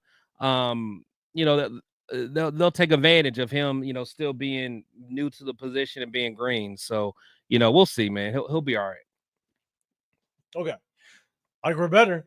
I'll put it side by side. Is that what it looks like? Maybe we're not. Now we're not covered. I think we're looking all right. I'll double check it. So, actually, I agree. I agree with Deontay Thornton. Sorry. They said perfect. They said perfect. There we go. Nice. Okay. With Darian Porter, all that stuff, and so. But man, let's take a look at some of the rookies on the defensive line. Tonka Hemingway. Yeah.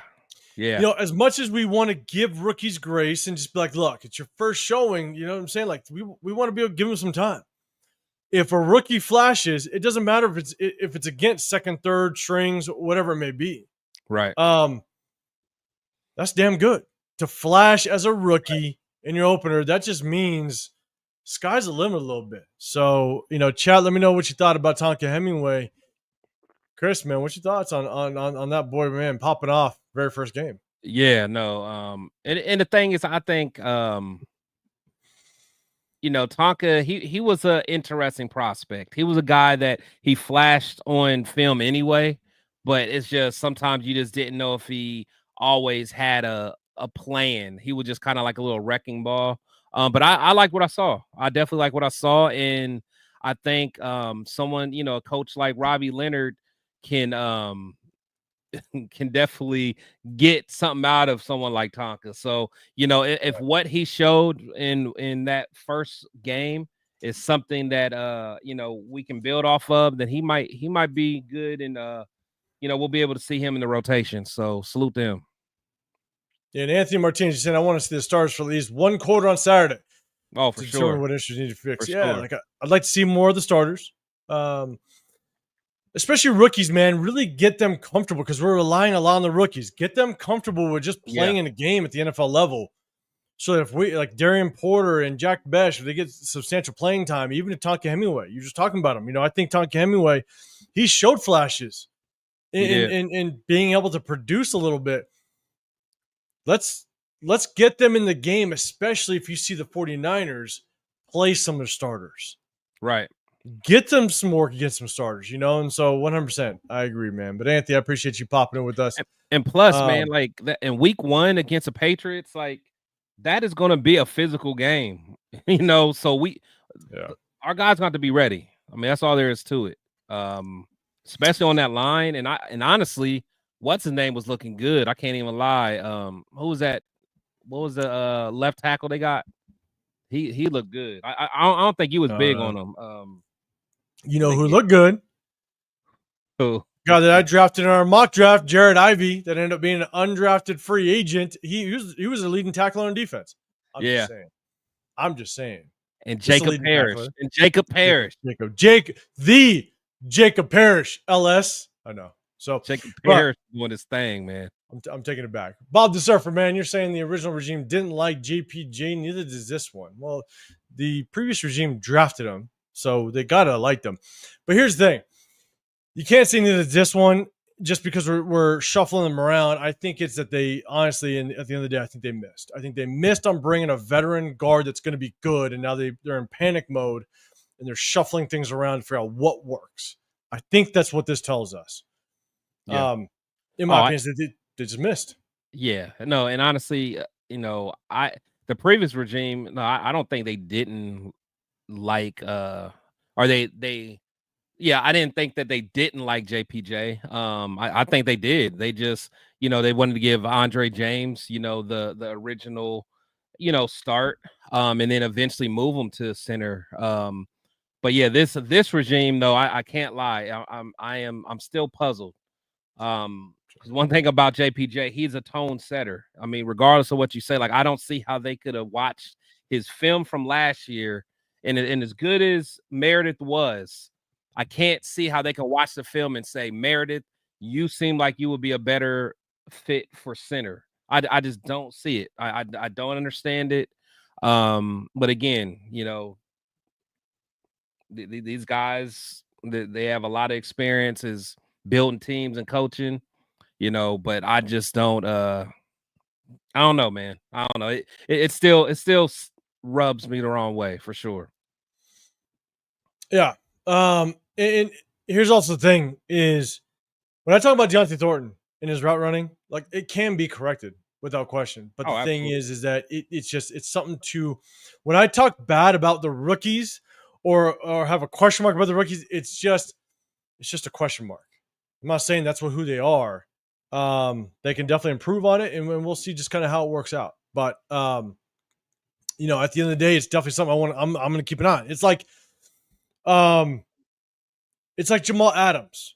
It's like Jamal Adams and his ability to cover receivers at his linebacker position. It's brand new to him. He's never played linebacker. He's always played in the box, but it's just a different position. And so I saw moments as I'm watching the film going, wait a second, like his reaction time is just not good in pass coverage at the linebacker position. I'm not concerned about it. He just has to work on it. And let's hope that it he has works to be faster. As a linebacker, you got to be faster. So, I mean, yeah, it's going to be different for him. He'll be all right. So, all right. So we talked about the interior guys. We picked up only one linebacker, Cody Lindenberg. He got a lot of playing time. I will say, I think Cody Lindenberg potentially can be a good special teams player for us. He got to the ball well.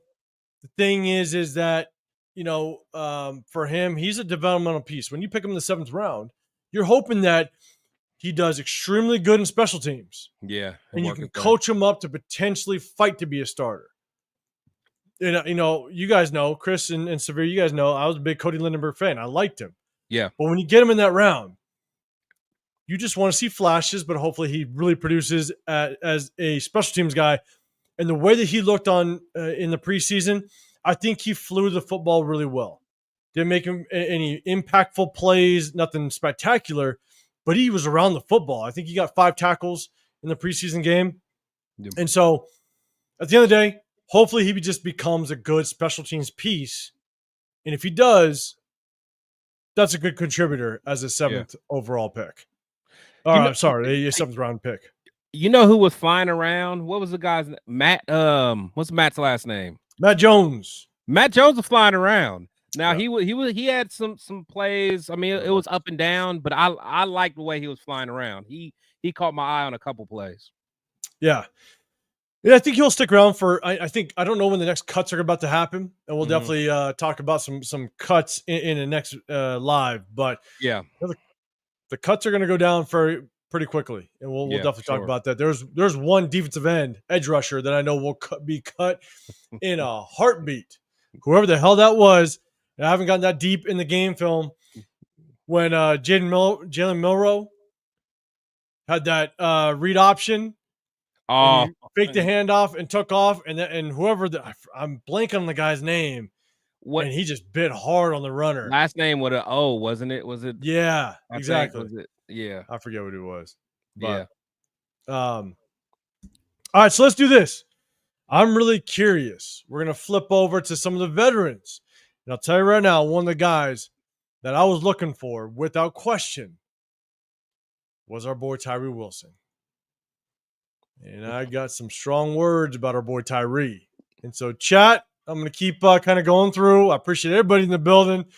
And Bob said, is JPJ a bust? I don't think he's a bust. JPJ is going to be a dog. You just got to put him in the right position. He's going to be a dog. Yeah. And Raider Nation 510, Bill, what's going on, man? So, Tyree Wilson, you know, I paid close attention to him, one, because obviously 7th overall pick. But at the same time, like, I just got to see him progress. I got to see him flash. he had 2 good plays. You got to play zone scheme away from him, or zone run away from him. The rookie tight end, Arroyo, tried to chop him. He shut it off of that. Running back cut back. He made a tackle. Yeah. The other one, he pressed a receiver coming down into motion, shutted him, made a tackle. Okay, 2 good plays. 2 good plays. Outside of that, absolute dog shit. I'm just saying. Yeah, I mean, Like, the thing is, it's just like he didn't to be a number 7 pick overall playing against backups. Like, you need to flash, like you need to dominate.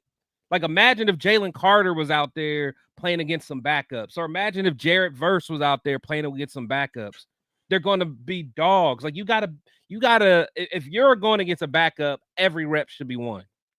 I don't care, every rep. And it's just, people are, I mean, I guess the bar is so low where if he makes a tackle, people are like applauding like it's such a big improvement. So I don't know, man. We gotta, the standard has to be the standard, and maybe he got a little bit better, but to be a 7th overall pick, that's not enough, man. I haven't seen enough. Well, here's the thing: is even on the 2 good plays that he made, in the first one where zone away and he shed, like, Arroyo, the rookie tight end, tried to chop him down. He shut off the chop. He worked his way down, and he made the play. The running back cut back, and he was there to make the play. I'm not going to fault him on that. Like, good play. Good play, right? The second one, you have a 3rd-string rookie receiver motion down assigned to block you, and you shocked him, you pressed him, you shed, and you make a run play at the line of scrimmage. Okay, great. Yeah. Like, got it. Outside of that, you got driven down. You got driven in the backfield, 7-8 yards. You got washed on line of scrimmage. You had no pass rush to be seen whatsoever. Yes. No second, third move. You got stalemate at the line of scrimmage all game long. Yeah. And the thing is that you have to flash every single rep that you get. You have to. You have to. Because he's a backup. He's a rotational piece. He's going to get 8, maybe 10 snaps a game because Max is going to get all the reps. Right. Malcolm Coons is going to get all the reps. You may see Charles Snowden get reps in front of Tyree Wilson. So he might get 8, maybe 10 snaps a game. And if that's all you're getting, you better flash like crazy if you think you're going to get. Be the 8 best reps ever. Ever. It was like. And I saw nothing against a backup Seattle Seahawks team. And so that's a guy that I was focused on the entire game. I want to see how he was doing. I want to see the effort. I want to see how disciplined he was, because we know last offseason when we played against the Cowboys in preseason, Trey Lance ran a boot back on his ass, and he was completely undisciplined. Yeah. He bit down on the run, and he lost contain. And so that's the thing. I want to see, how well does he play? Is he dominant? Is he as good as people are saying? He's progressing, some of the insiders and stuff like that. What I saw was nothing. Right. And he doesn't get the excuse of, don't get hurt. No. He don't get no excuse, period. Nothing. The honeymoon phase is over.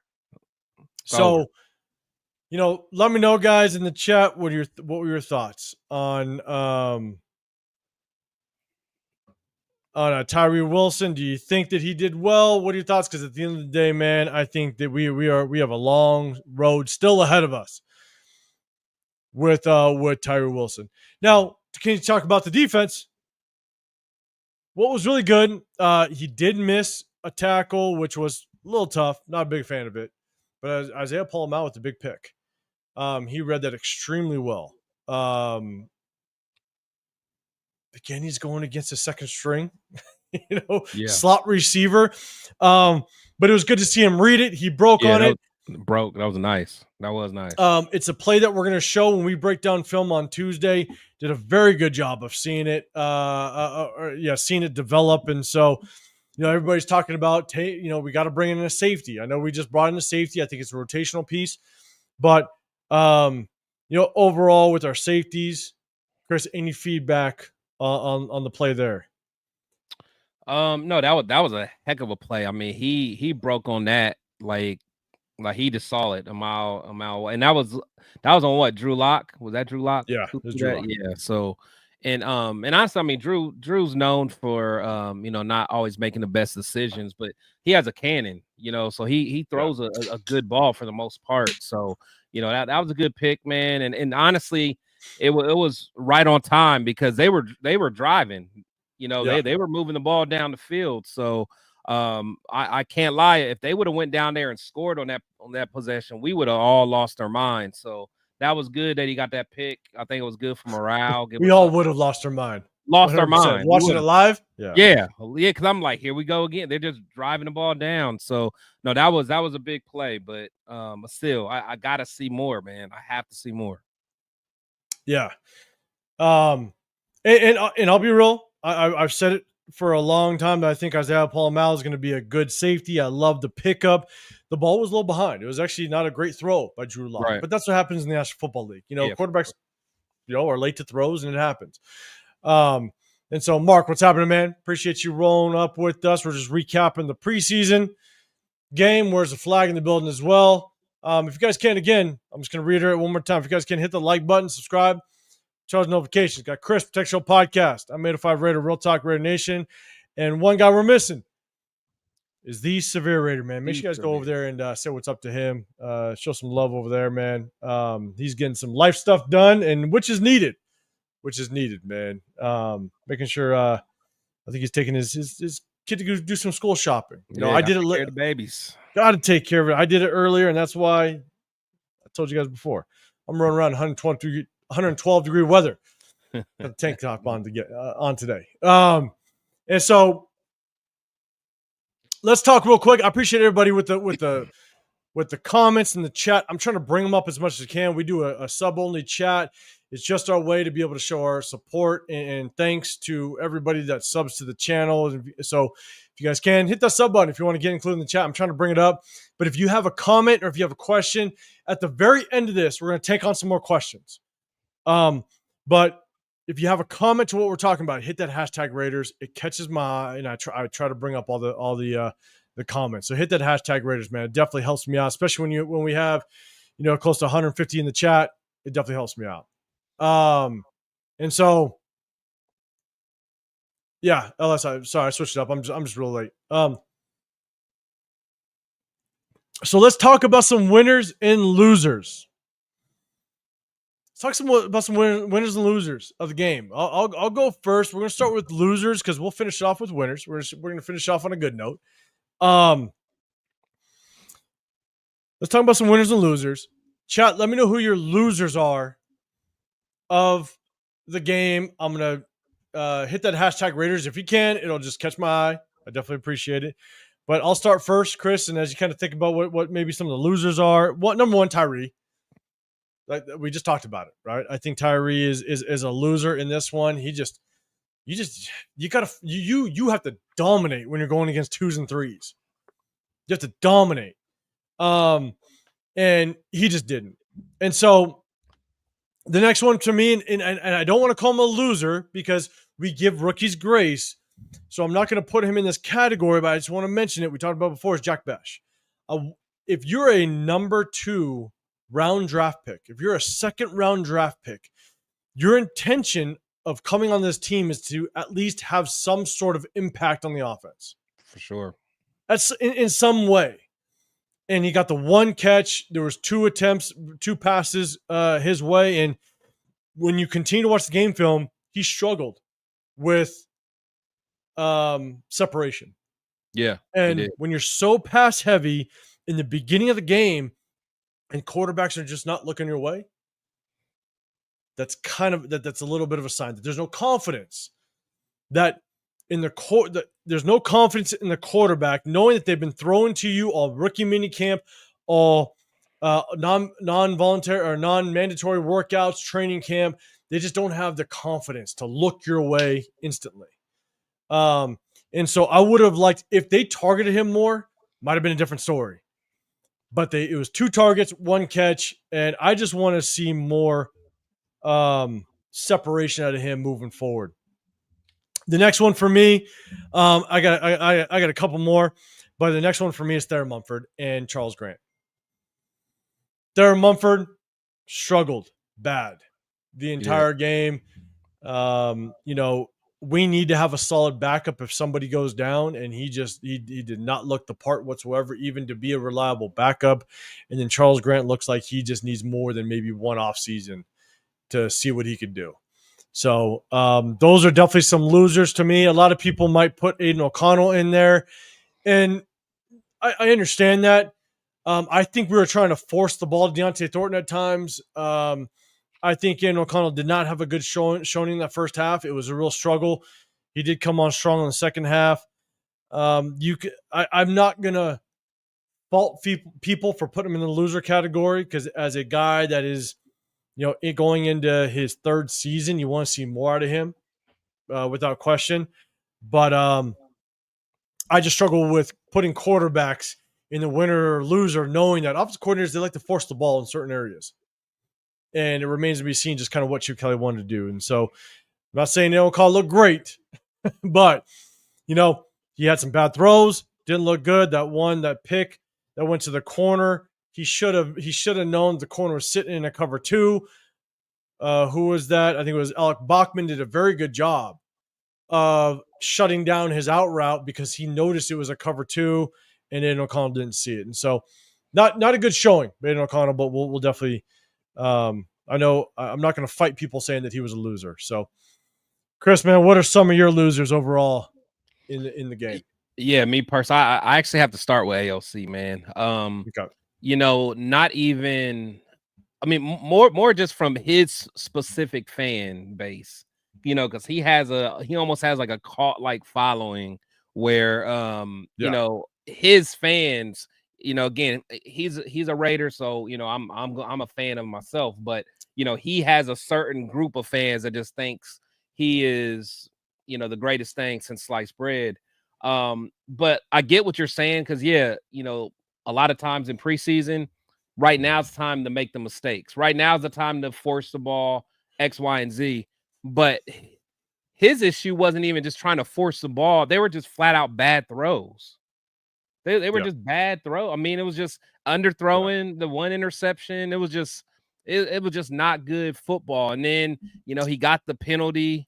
Actually, he got 2 penalties. I think we got did we get a delay of game? Yeah, that was not good. So 2 penalties by him. So so I definitely got to put those on him. Thayer Mumford, just definitely didn't look good. Didn't look like he's developing at all. I was hoping that he was going to be able to develop and get a little bit better. Didn't really like what I saw from him. Same Charles Grant. But again, he's a rookie, so I'm not tripping too much on him. Tyree Wilson, we kind of already talked about him.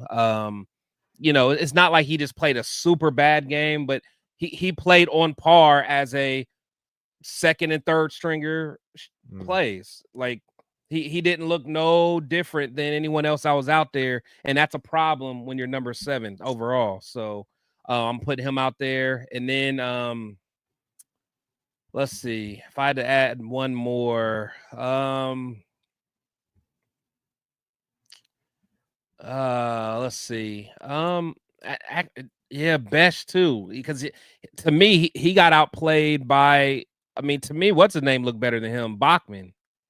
Bachman, Philip Dorsett got a lot of work. Yeah, Shedrick Jackson. Yeah, and I'm not a big like Bachman guy, but he looked better than Besh. So I'll stick with those. Yeah, and here's the thing: the only other thing to really keep in mind, right? And again, I'm not a. Here's the part, and like you guys know, I like my guys, right? I like Jordan Meredith, Adam Butler, stuff like that. But if they look like crap, I'm gonna tell them they look like crap. Yeah. Like it is what it is. You also got to understand these quarterbacks. They're learning in a brand new system. And Aiden O'Connell got so much a pretty big body of work that like you might have some misreads because you're learning a brand new system. So sometimes it sucks. Now, I will say the interceptions were bad. Alex Bachman did a good job. He cut off his option route. Kind of should have known that it was a cover 2. Didn't see it. And I'm sorry. If you're going to take that long to try to hit a deep route to a guy that runs a 4.3 40, your arm ain't going to get there. So I'm with you. 100%. You have to know your own strength and your own ability, and to attempt that deep ball when you like on a 4.3 guy, you're throwing that ball much sooner if you think you're going to get it there. So I'm 100% with you. 100% with you. And so let's see. I'm going to keep kind of going. Here's the thing. Here's two more. Two more is, or I'm sorry. Let's go one more is the tackling. I think overall, the tackling was horrible. Bad angles, all that. I could care less whether or not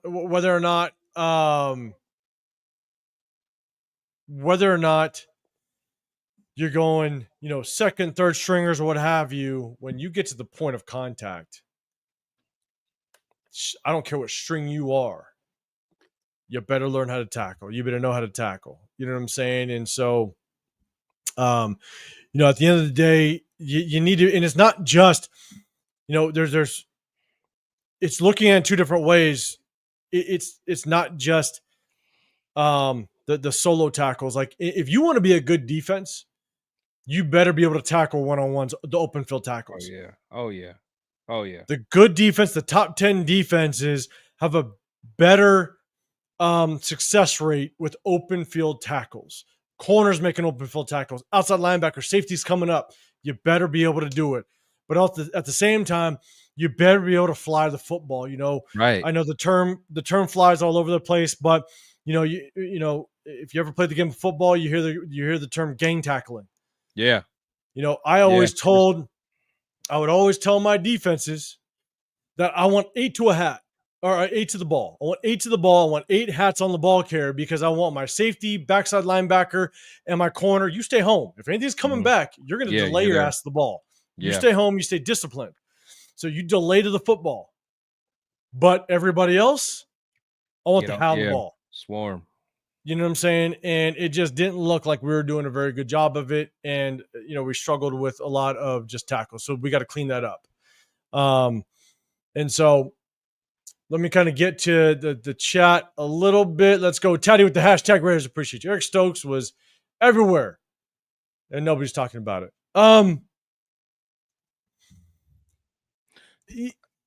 The hard part with corners is people don't talk about it because when you're doing a good job, you're not noticed. Exactly.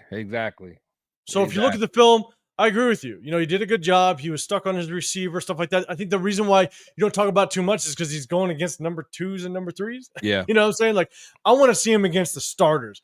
Yeah. If he is solidified a number 1 corner, then let me see you week 1 against what's his name? Diggs. Against Stephon Diggs. You know what I'm saying? Yeah. Like that's where I want to know where you're at. Yeah.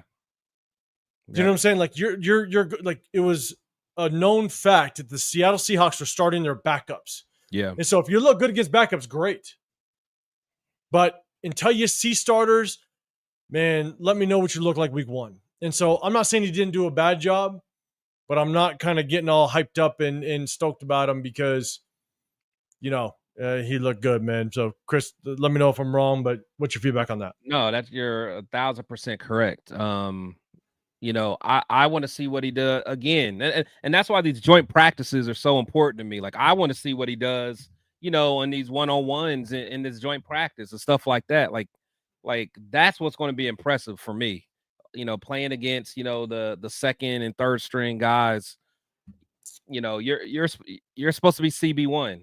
So, we shouldn't hear anything from you. You should, like, remember Nnamdi, during his days, like, we wouldn't hear nothing from Nnamdi because that means Nnamdi was on his job. That's what good corners do, So, that's what I expect. So, let's just we can't really jump the gun on that. We'll see what he does week 1. 100%, man. And LS, man, Tyree low-key smart. He's setting the bar so low that he can only succeed from here. I love it. Raider Nation 510, you're saying Ja Joyner played decent. Chris, man, any thoughts on Ja Joyner? I know you had a fire interview with him. If you guys didn't see it, go check it out. But any thoughts on Yeah, Ja he Joyner? did okay. He didn't play that much. I thought he was gonna get some more snaps, to be quite honest. But yeah, he didn't play too much. Maybe if he doesn't make the 53, maybe they'll try to stash him on the practice squad. I'm not sure, but we'll definitely see a lot more of him on that 3rd game. And I'm hoping we'll see more of him this next game, to be honest. So we'll see. Yeah. All right, so chat, I'm gonna kind of man, I gotta fly, man. You guys are flying with the chat, man. I appreciate you guys. I'm trying to bring it up as many as I can. If you can, hit that hashtag Raiders if it's something you want me to bring up. But at the same time, if you have a question or a comment or what we're talking about, Hilo, what's up, man? I see you in the building. Now we have some tape. We can fix it, man. We're gonna do tape on Tuesday. So make sure you rock with us, man. We're going to do some game film ourselves, which we do all throughout the regular season.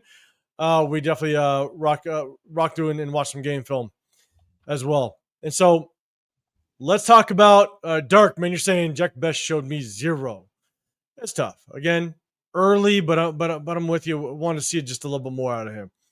All right. I'm going to just try to bring up some of the comments. We got our boy Severe in the building. God damn it, Severe, with the super chat. Nepo, baby, and his shenanigans. Running back's not drafted in the first round. Running back's not drafted in the first round across the entire. Oh, man, I'm telling you. Yeah, we go, man. At the very end, we might have to talk about some of those damn draft picks. But we're going to be okay right now. Scott, Bill, what's going on? You're saying, do you think Thayer's problem is confidence? He looked like a player coming up last year, but the new regime gave him a vote of no confidence in the draft. Is the answer that simple for him? In my opinion, I struggle to think, is he that good? I think that's truly what it is.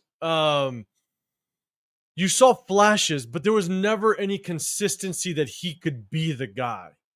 I think some of us last year thought he was going to battle and solidify himself as the right tackle, but I think none of us truly thought he was the guy. That's why I wanted Talisi Fuaga last year. Because Talisi Fuaga was a true right tackle his entire college career. So I wanted to bring him in because I wasn't confident that Thayer Munford was the guy. So I'm not sure if the coaching staff give him a lack of confidence, maybe. But I just don't also think Thayer Munford was always the guy. So, Chris, what's your thoughts? Yeah, for him, it's just consistency. I think like his rookie year, he flashed like he may have a little something. But yeah, it's just like he just never took that next level. And you would think that, a guy that played pretty decent, in the Big Ten at Ohio State, played against some, good competition. You would have thought he would have been more ready.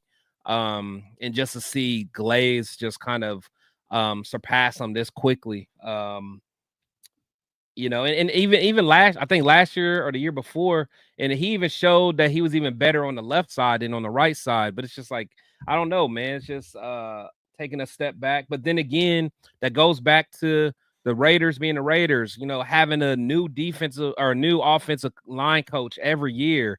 These young guys don't get no kind of continuity. So it's like they're a rookie all over again, man. Like these guys don't get a chance to build off of what they've already learned. So that could be a part of the issue, or just like 805 said, he just might not be that good. So it's hard to say. Yeah. So I'm with you, man. But man, appreciate the chat. And again, guys, if you guys can hit that hashtag Raiders so it catches mine, I can definitely bring it up. So let's talk about some winners. Some winners. And Bart, I see the hashtag Raiders. Brendan Carroll, man, I'm telling you, we just talked about it, and that was one of my biggest concerns going into this offseason. But we'll see kind of how it plays out. If you can solidify O-line and kind of get them straight. I think we're going to probably see more of some of our starters playing just so they can get that continuity and chemistry. But we'll kind of see how it all plays out. Arnold, man, appreciate you. What's happening? He's playing whoever Seattle puts out there. Taddy, Stokes dominated against backups. That's what you've been saying about Tyree. That's what you've been saying about Tyree to do. And so, what up? What's going on, man? LA Raider 11. Not worried about Aiden at all. This week, one preseason performance. Do you think he should start? No. Yeah, we all agree. And LA Raider 11, man, I know. Former quarterback. He knows. Like, when you're learn new offense, sometimes it just takes time to try to figure the new offense out and stuff. But, man, and let's do this. LA Raider 11, man, you tell me. There's really bad decisions, right? Deontay Thornton, he's a 4-3 guy trying to run a 9 route, a fly route, a streak route, whatever you want to call it down the field. You don't throw that late. And that's the hard part. That's the hard part. It's just a bad decision. So, okay. So let's go winners. We're gonna go winners, guys. Let me know who the winners are. God, Severe popping in first again, man. Make sure you guys go show some love, Severe. So, winners. Adams, Killer Cam, Jackson, Labe. Losers. Malat, Bash, D-Cam. And they didn't think our running backs would be Genty, White, Mostert, and Labe. Labe's battling. We're going to talk about some winners. Labe, like, in my opinion, I think it's between Labe and Sincere. I think Zamir White's going to make this team. And Chris, do you remember when I got back from the training camp before and I was kind of giving my notes of the training camp? And I said, man, like, I always saw Zamir White in games, but he didn't get a lot of reps and a lot of carries. But when I saw him at camp, he looked fast. Yeah, you did. Like, holy shit! I didn't know if he I don't know if he was truly that fast back in the day. Yeah, but I was like, something about him looked fast, looked quick, and I was like, how the hell is that not transferring to what he does? Yeah. Now vision, obviously. Yeah, for him it's vision. I mean, he's fast. I was actually surprised to see him returning the kick. They had him at kickoff. So they did, and what I noticed at training camp is that they rotate the kick returners a lot. They rotate kickoff returners, so I don't know if they're going to continue to do it during preseason. But yeah, that was strange. But I don't know, maybe to his credit, he's gotten faster. Yeah, and there's reports now coming out of training camp that he actually he's lost a little bit of weight. He looks a little more fit, and he's not as bulky as he was last year. Yeah, but everybody lost their mind when he had his biceps out. They were like, "Oh, he was going to be a beast," and so I know. No, I mean, it'll be interesting to see, man. I'm rooting for the kid. If he can get some kind of agility and vision, he might be all right. Yeah, B-Win's got a winner as Booker. He's got him as a winner. And I haven't got that deep into the game film, so I'm definitely going to look at it. I know the announcers were kind of beefing him up a little bit during the game, and I'm sitting there going, okay, that's great, but you're beefing him up in the third quarter when it's third stringers in.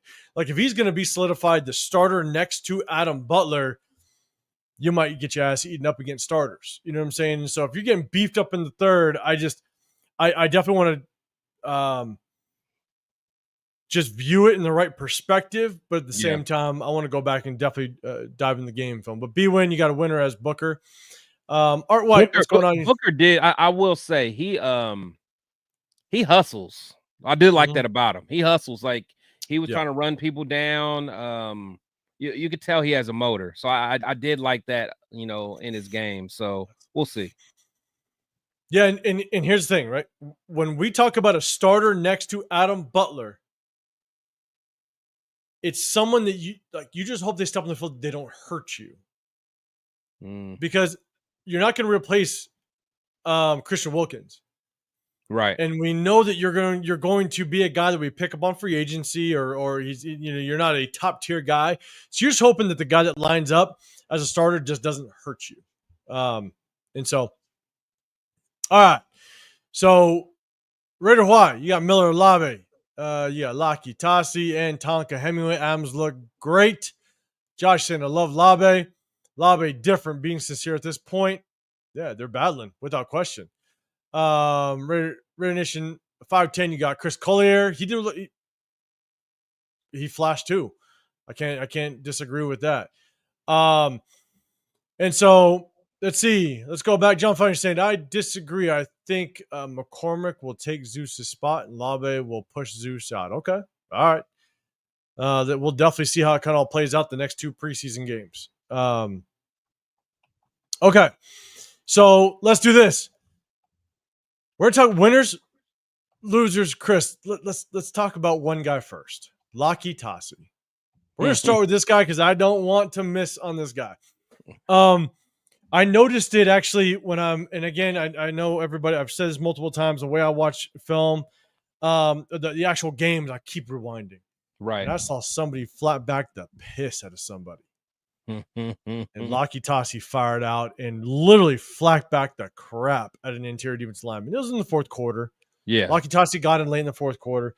But for a guy that has never taken a live snap in football in his life, yeah, doing something like that, yeah, that's a mentality. That's a mentality, 100% mentality. It is. And so, but I have something to that. And I don't want to take away from just how well he did on the offensive line. So I'll leave it till the very end. But man, what's your thoughts on Laki Tasi as a guard in his debut? No, I actually like what I saw. I mean, good feet movement. Uses hands well. Like you could tell he's still very green, still trying to understand what the heck is going on. But like you said, when he's engaged with somebody, he's taking them to the ground. And like I said, that's a mentality that has nothing to do with any technique that he's learned. That's just a mentality of I am about to overpower this guy that's in front of me, and that's what he did. And I love every bit of it. And again, he's not going to be a guy that's going to help us this year, but if he can still continue to stack stack some practices and really learn, we'll see. But me personally, just seeing him pancake people just makes me believe that he should have been on that defensive line, because he could have did that on day one. Day one. Damn it. On day one. Like, again, that's a mentality, man. So we'll see, man. We'll see. So, alas, Laki Tasi looked all right, but you'll never convince me he wasn't best suited. Facts. Okay. So I was going to leave it. I didn't want to throw that out there yet. Made for being a DT, literally. Like, that's the crazy part, is Christian Wilkins gone. And now we're bringing in these defensive tackles, and we're trying to rotate to figure out who's going to be there. And I'm not saying that Laki Tasi is going to come in and be a damn good interior defensive player, but now you saw what he does in the offensive line. Offensive line is all about technique. You want the aggressiveness without question, but you could be as aggressive as you want. But a good D lineman knows how to counter just pure aggressiveness. If you have the technique, there's not a whole lot you can do against a very good technical offensive lineman. And rightfully so, his technique is rough. But god damn it, the way that he flacked back the crap out of guys, the way that the moment he got his hands on somebody, it was over. It was over. And the way there was one play where he actually got to the second level and got there quick. Could you imagine him on the D-line? That's what I'm saying. That's what I'm saying. Where he literally, here's the thing, guys. On the D-line, he doesn't even need to be the starter. He just can play a role. Yeah. He could just be a plug on third down. Yeah. Like, that's it. Like, he could play 6 snaps a game. Beat that guy in front of you. Yeah. Destroy that pocket. And actually get in the game and have an impact. Because right now, you have Leaky Fotu that didn't play a snap and is in a walking boot, right? You have other interior defensive linemen. I forget who the guy's name is. He was the undrafted free agent. He was I think his name was Booker too. the bigger interior defensive lineman. Yeah, Tank Booker. And we went on a live when they moved Lakitasi to the O-line. Now, here, look, Lakitasi is never going to get a snap in the game. We're talking about how he did fairly well in the offensive line. The reality is he's never going to get a snap in the offense this year. Oh, no, absolutely not. Never. Absolutely not. No.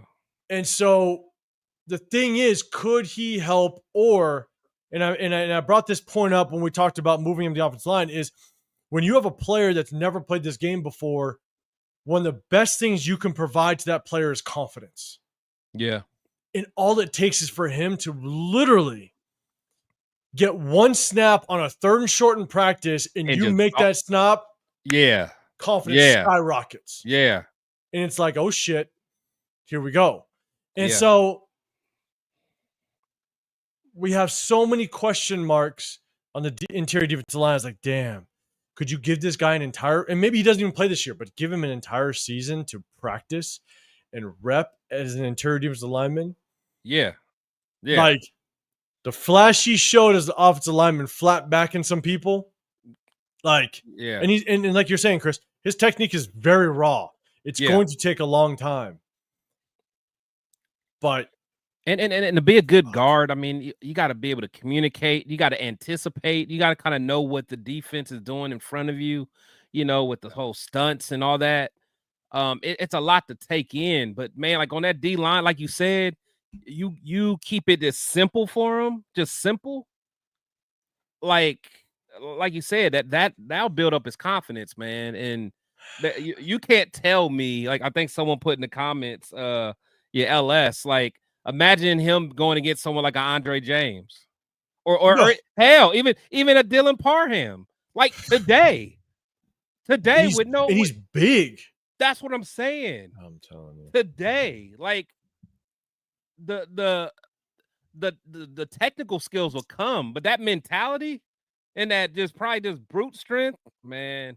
He was born to be a DT. So I don't know what happened. Maybe they tried him. I don't know. I don't know whose decision it was, but that dude can be something. Just Raspberry J, man, he said Lakitasi has a shot to make the roster. Here's the crazy part: is he's making the roster. Oh, he's the International Pathway Player Program, so he makes the roster. Yeah, he's on here no matter what.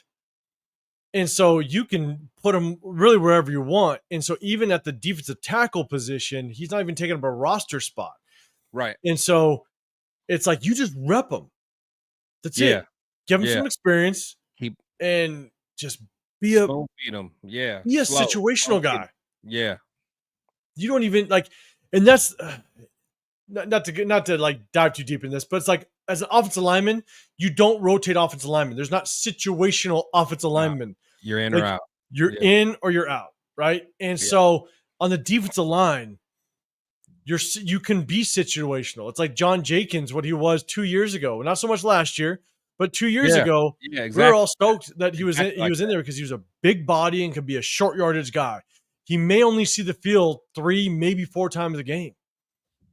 And we don't have that, especially with Leaky Fotu and a walking boot, one of our bigger interior defensive linemen.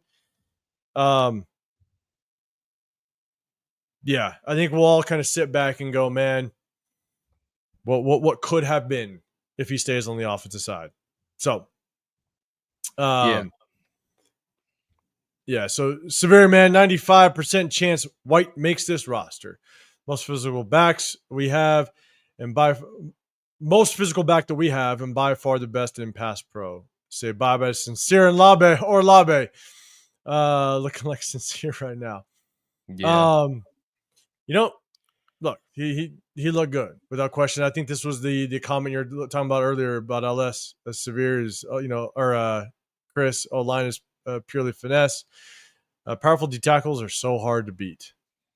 Shit, they are. They are, without question. Okay, so I did not want us to not talk about Lakitasi. So let's talk about some other winners. I have definitely a few, but Chris, man, any other winners that you got out of this game? Of course, Jamal Adams. I know we kind of talked about that. I like how he was, just out there flying around, getting to it. Salute to my boy Rundown, a gravy salute. I think, of course, Cam Miller. I think he looked good. Honestly, I will say Booker. I did like what I saw from Booker. I know he did play like later on, but he had some early snaps as well. He had some snaps in the first half. He was getting in there. So and again, you could see his initial burst. Again, you could see his motor. So it'll be. I'll definitely keep my eye on him. Just to see if there's something there. Maybe they found a diamond in the rough. Who knows? But we do got to see more. We got to see more reps. And again, I think I keep saying it. Those joint practices going to show a lot. And just as we see more of him going against the first team, getting those first team reps, that's going to really let me know where he's at. I'm trying to think who else really kind of stood out. I think Dylan Lobby looked good. He looked pretty explosive.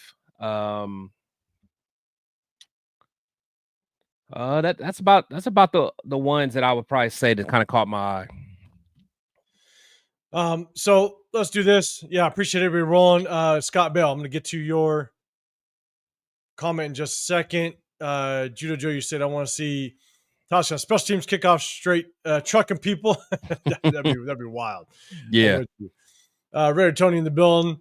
As bad as we are, run defense looks like he can immediately help us out there. That's what I'm saying. Yeah. Yeah. We were saying that a while ago when they moved them. When we first got him. Yeah.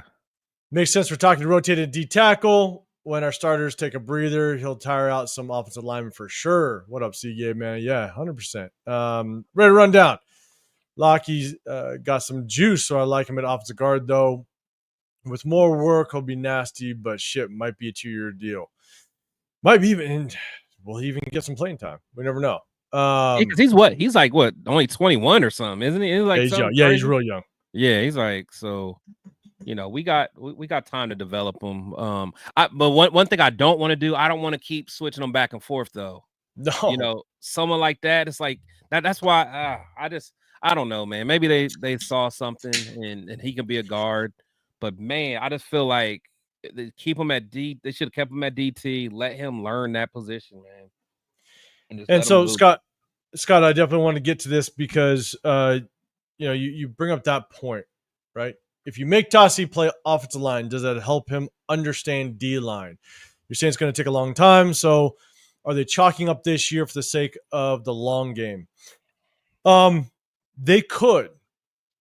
And I think they could. Here's my thing, though. We need help on the D-line. Right. You know what I'm saying? Like, he could learn more about the D-line being an offensive lineman, without question. You understand what the D-line wants to do. You understand the defensive scheme, right? Because he's never played the actual game of football before. So it's teaching him, defensive fronts. Yeah. What's a 4-3 versus a 3-4 versus a 5-2, 6-2, all that stuff, right? Teaching him about stunts and all that stuff. Without question, you can learn more about the interior defensive line and the defensive fronts by being an offensive lineman. But here's the thing. He just needs to help us for 3 to 4 plays. Like, you just need to be a guy that just plugs the hole in short yard situations. Like, that's where you could help us today and start the process of him learning that today. I'm not no discredit to the interior defensive lineman. I'm that position. I'm not saying it's an easy position. It's not, but it's not as complex as offensive line. Like you can be an effective interior defensive lineman without much experience and just be a role player. So, Scott, like that's a very good comment. You can, without question, learn a lot being an offensive lineman, learn about a defensive fronts. You can. But I think with what we have, like he could have helped this year, potentially, based on what we just saw week 1 preseason. Yeah. So, all right. So I'll get into some of my winners real quick. I think Philip Dorsett, Alex Bachman, Cedric Jackson. Those 3 guys, man, they're battling. You know what I'm saying? They're battling for a spot on this roster. Alex Bachman looked like he was a very precise route runner. He did a very good job. Philip Dorsett, he had a stretch of like back-to-back catches. I think he was just making most of his opportunity. Not saying he was an absolute stud, but he's making most of his opportunity. Shedrick Jackson, man, I'll tell you right now, and I'll be real. When he caught that screen, he caught a short screen and took it upfield. I was like, oh shit, who's this guy? Yeah. I completely forgot who he was. I'll be dead honest. And I had to look it up, and I was like, damn, he's got some experience. He was with Cincinnati for a long time. Not a long time. He was with Cincinnati for about 4 years. And I was like, damn, who is this guy? And he was a 4-3 guy. He was a fast receiver. And then he hit that double move. Yeah. Went downfield and caught the touchdown. I was like, damn, okay, those three guys without question got to be winners, because they're battling for probably that last receiver spot. That's a good point. On this roster. I look at Caleb Rogers as a winner only because I think he flashed. Some of the things that didn't look good, it's like, look, there's a lot of confusion on this offensive line. But there were some plays that you saw flashes. You saw like, damn, this kid can play. He's physical, yeah. But no, I know, Chris, you said that, it was a little shaky, and it was, without question. There were some plays, but when you see flashes of a rookie in their very first game, you're like, damn, build on that. And we might, we might have something. We talked about Tonka Hemingway. Did a very good job in his first game debut. I think Jamal and Adams, for sure, without question. I think he showed let's do this. Jamal Adams showed what we know he can bring. Let's all hold our breath because he's got injury history, right? Like, we're going to hold our breath and hope that he survives an entire season. But at the end of the day, he could be that tone setter.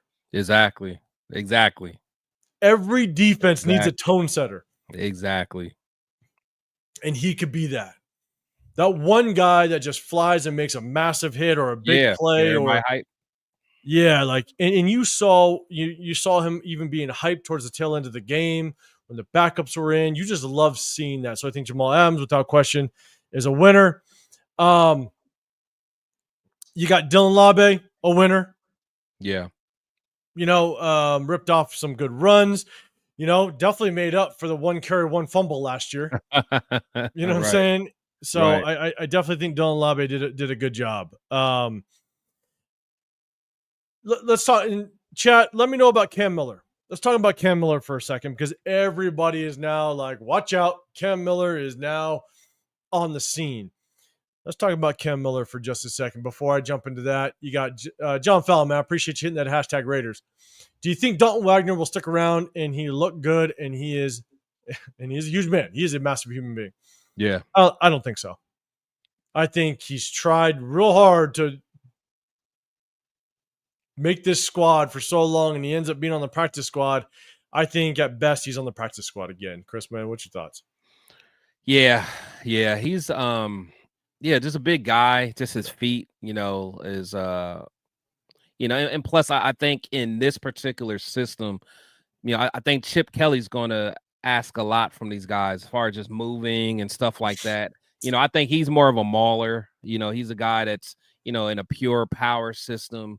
He could, have some impact, but a guy that's going to have to move, pull, do different things, get to the outside, it might be a little tough for him.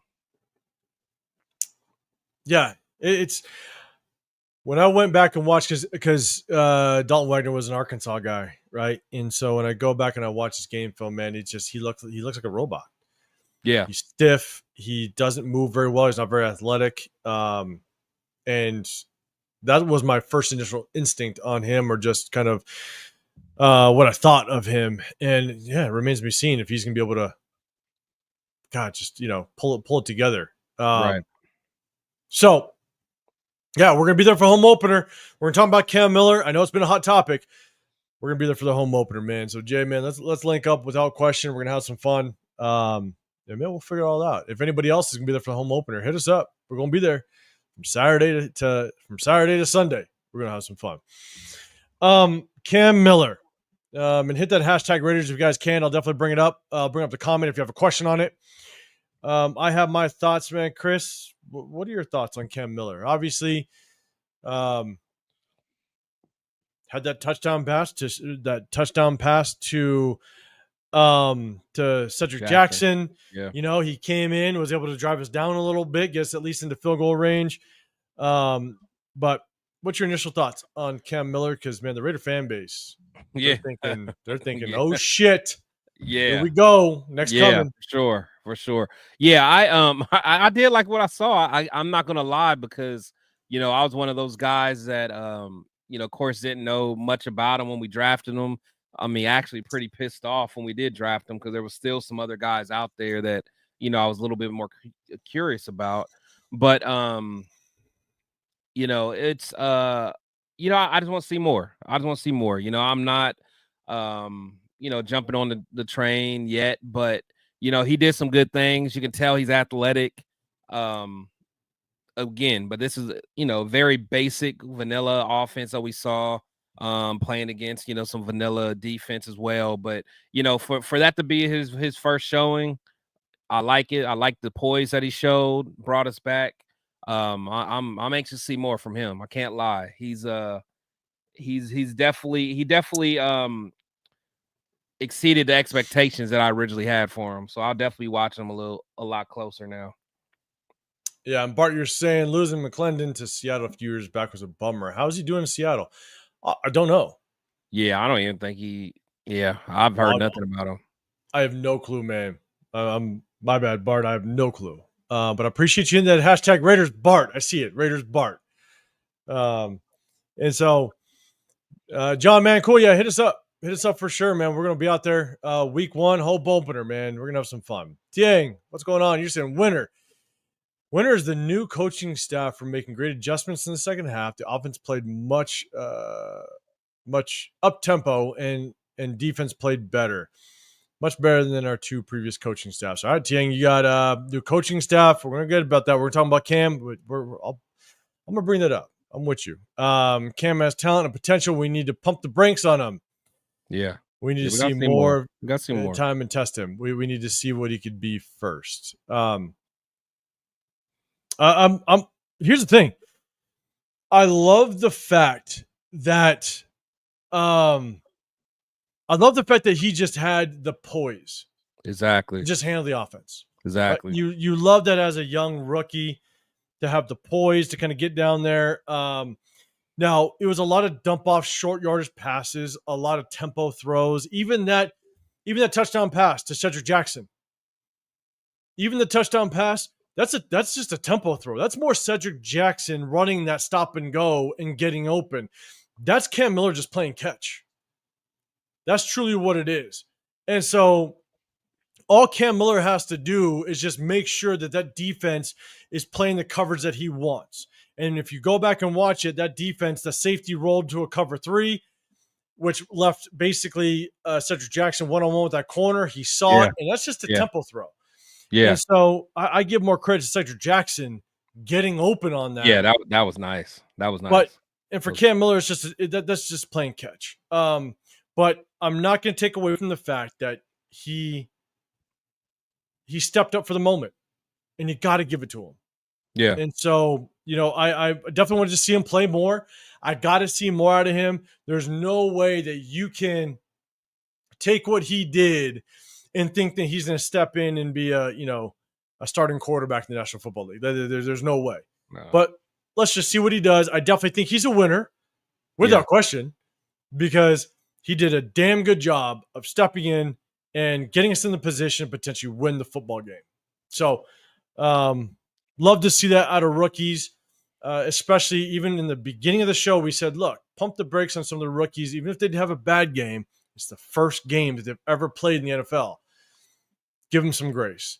But if they shine, like Tonka Hemingway, like Cam Miller, you definitely got to give them some credit for doing it. And that's 100% what we're doing. And B-Win, you're saying the pump fake sold the play. Yeah, you can say that. It goes together. Yeah, it goes together. Yeah. So, and I'll end it with this, is I do think, and it goes back to John Fallon's, I think it was John Fallon. Tien. It goes back to your comment. That was definitely going to be my last one. Is I just love the fact, and it's been a very long time. It's been a very long time since we've seen our team come back. We've seen our team still be in the game. We've seen our team fight to the end.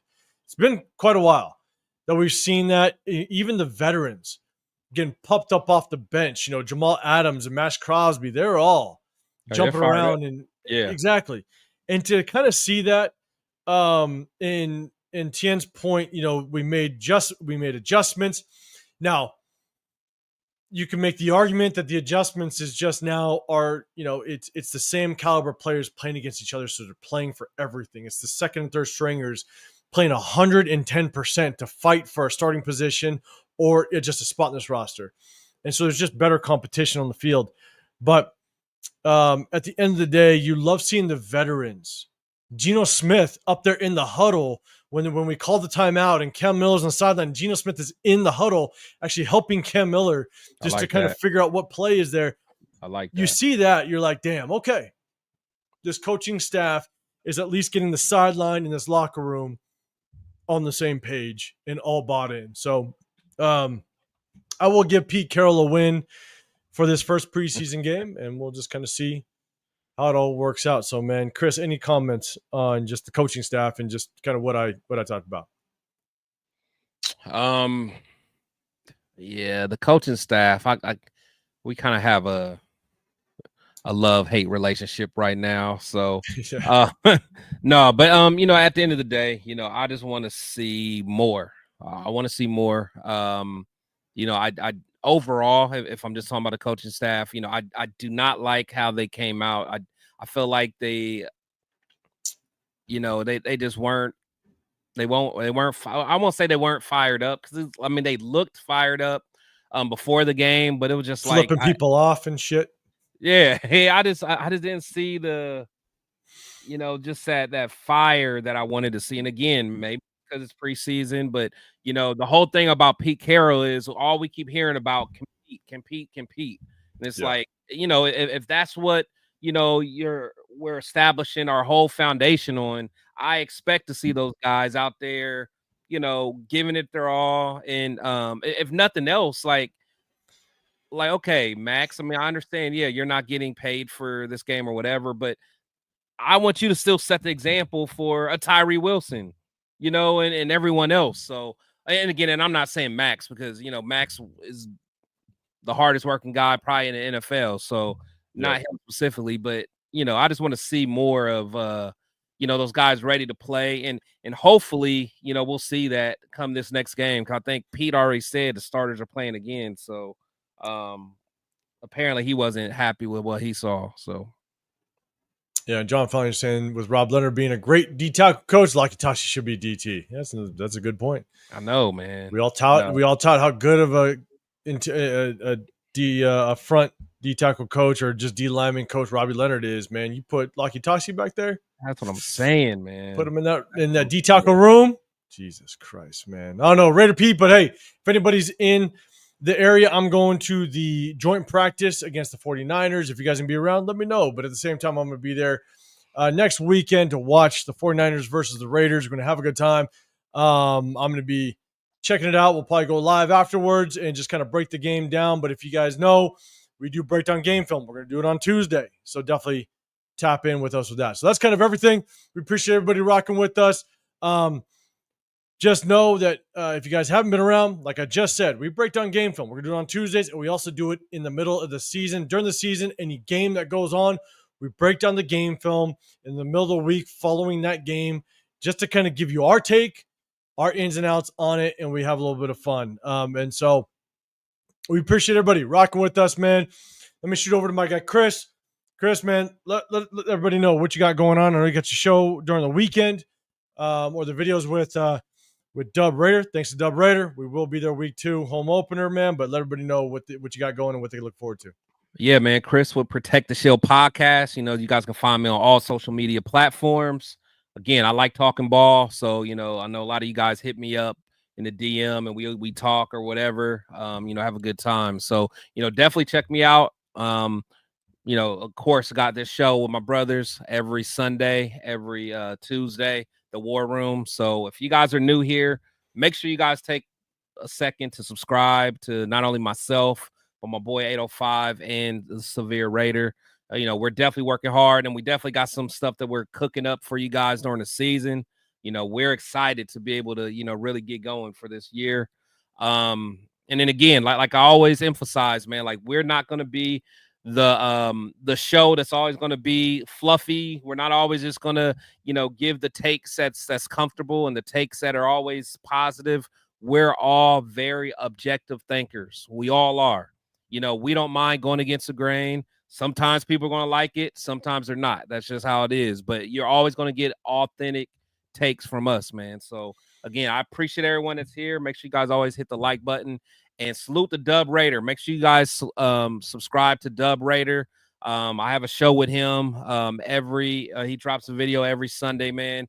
And he's the reason why we're going to all be together for this home opener, man. And he's throwing a great event that's going to be at Tap and Ash, and probably next week we'll start showing the flyer that's made, just so if anyone's in the area, you guys can come check us out. Yeah, Severe, man. Robbie and Brennan probably both asked for Lucky Toss. We know who won. I think we know why. God damn it. Severe. Jesus Christ. John Fellman, yes, I will be taking notes. During practice, without question, I'll be taking notes, and man, we'll probably go live, or I'll definitely share with you just kind of what my takes are. But I will be. And this time, last time I videotaped my phone one way. I'll switch it up for you guys, man. I'm not. There you go. Yeah, you gotta horizontal, man. Yeah, I'm not the best. All right, guys, take it easy. But yes, I'll be taking notes, John Fallon. So yeah, as you guys know, I'm 805 Raider. My channel is RealTalk Raider Nation. Like Chris said, we hit you guys on Sundays. We hit you guys on Tuesdays. We do breakdown. We break down film during the week. And if in the off season when it was dead, we have some fun. We do our start and bench from cutting. I know a lot of people had fun with that, but as the season starts to get kicked off, we kind of dial that back because there's so much to talk about. We don't want to turn a potential 2-hour live into an 8-hour live. Like, it's just ain't got the time for that, but we definitely have some fun with it. And we also do a blind top 5, and that's what we kind of rock out with and have some fun. And so, and we do mock drafts. And as preseason goes on, we all know there's players that we like. Willie Lampkin, God damn it. Watch out for that kid. Watch out for that damn guy. Jesus Christ, man. And Severe, if you guys are in LA, yes, come watch. So, Severe, real quick before we get out of here, I think it's like, I don't know what the place is, man. Put it in the show real quick, or put in the comment real quick where the place is that you guys are doing your week 1 watch party at. And I'll put it up in the chat. But yeah, Jeff, do an 8-hour live. Yeah, we ain't on your level. That's all you, man. That's all you. That's chump change for Jeff, man. If I do an 8 hours, bro, yeah, like Jeff, an 8-hour live for you is a short. That's the problem. That's a YouTube short. For me, 8 hours live means my wife looks at me and goes, "Yeah, you ain't doing a live for like another 3 weeks." So I'm like, "Damn it! All right, I'm with you." And so, man, yeah, hey guys, if you can, and Severe, appreciate you putting that up. Dank Crypto Bar. Make sure you guys go over there. Week 1, if you guys are in the SoCal area, in Hawthorne. I think that's right by the LAX airport. So if you guys are near the LAX airport, definitely go hit it out, man. Bueno, man, I see you. Appreciate you popping in. So, yeah, guys, appreciate it. Hey, appreciate you popping in. Have a great rest of your weekend. Have a great rest of your Sunday. Have a great start to your week. We'll see y'all in the next one. We'll see you on Tuesday. We're out of here.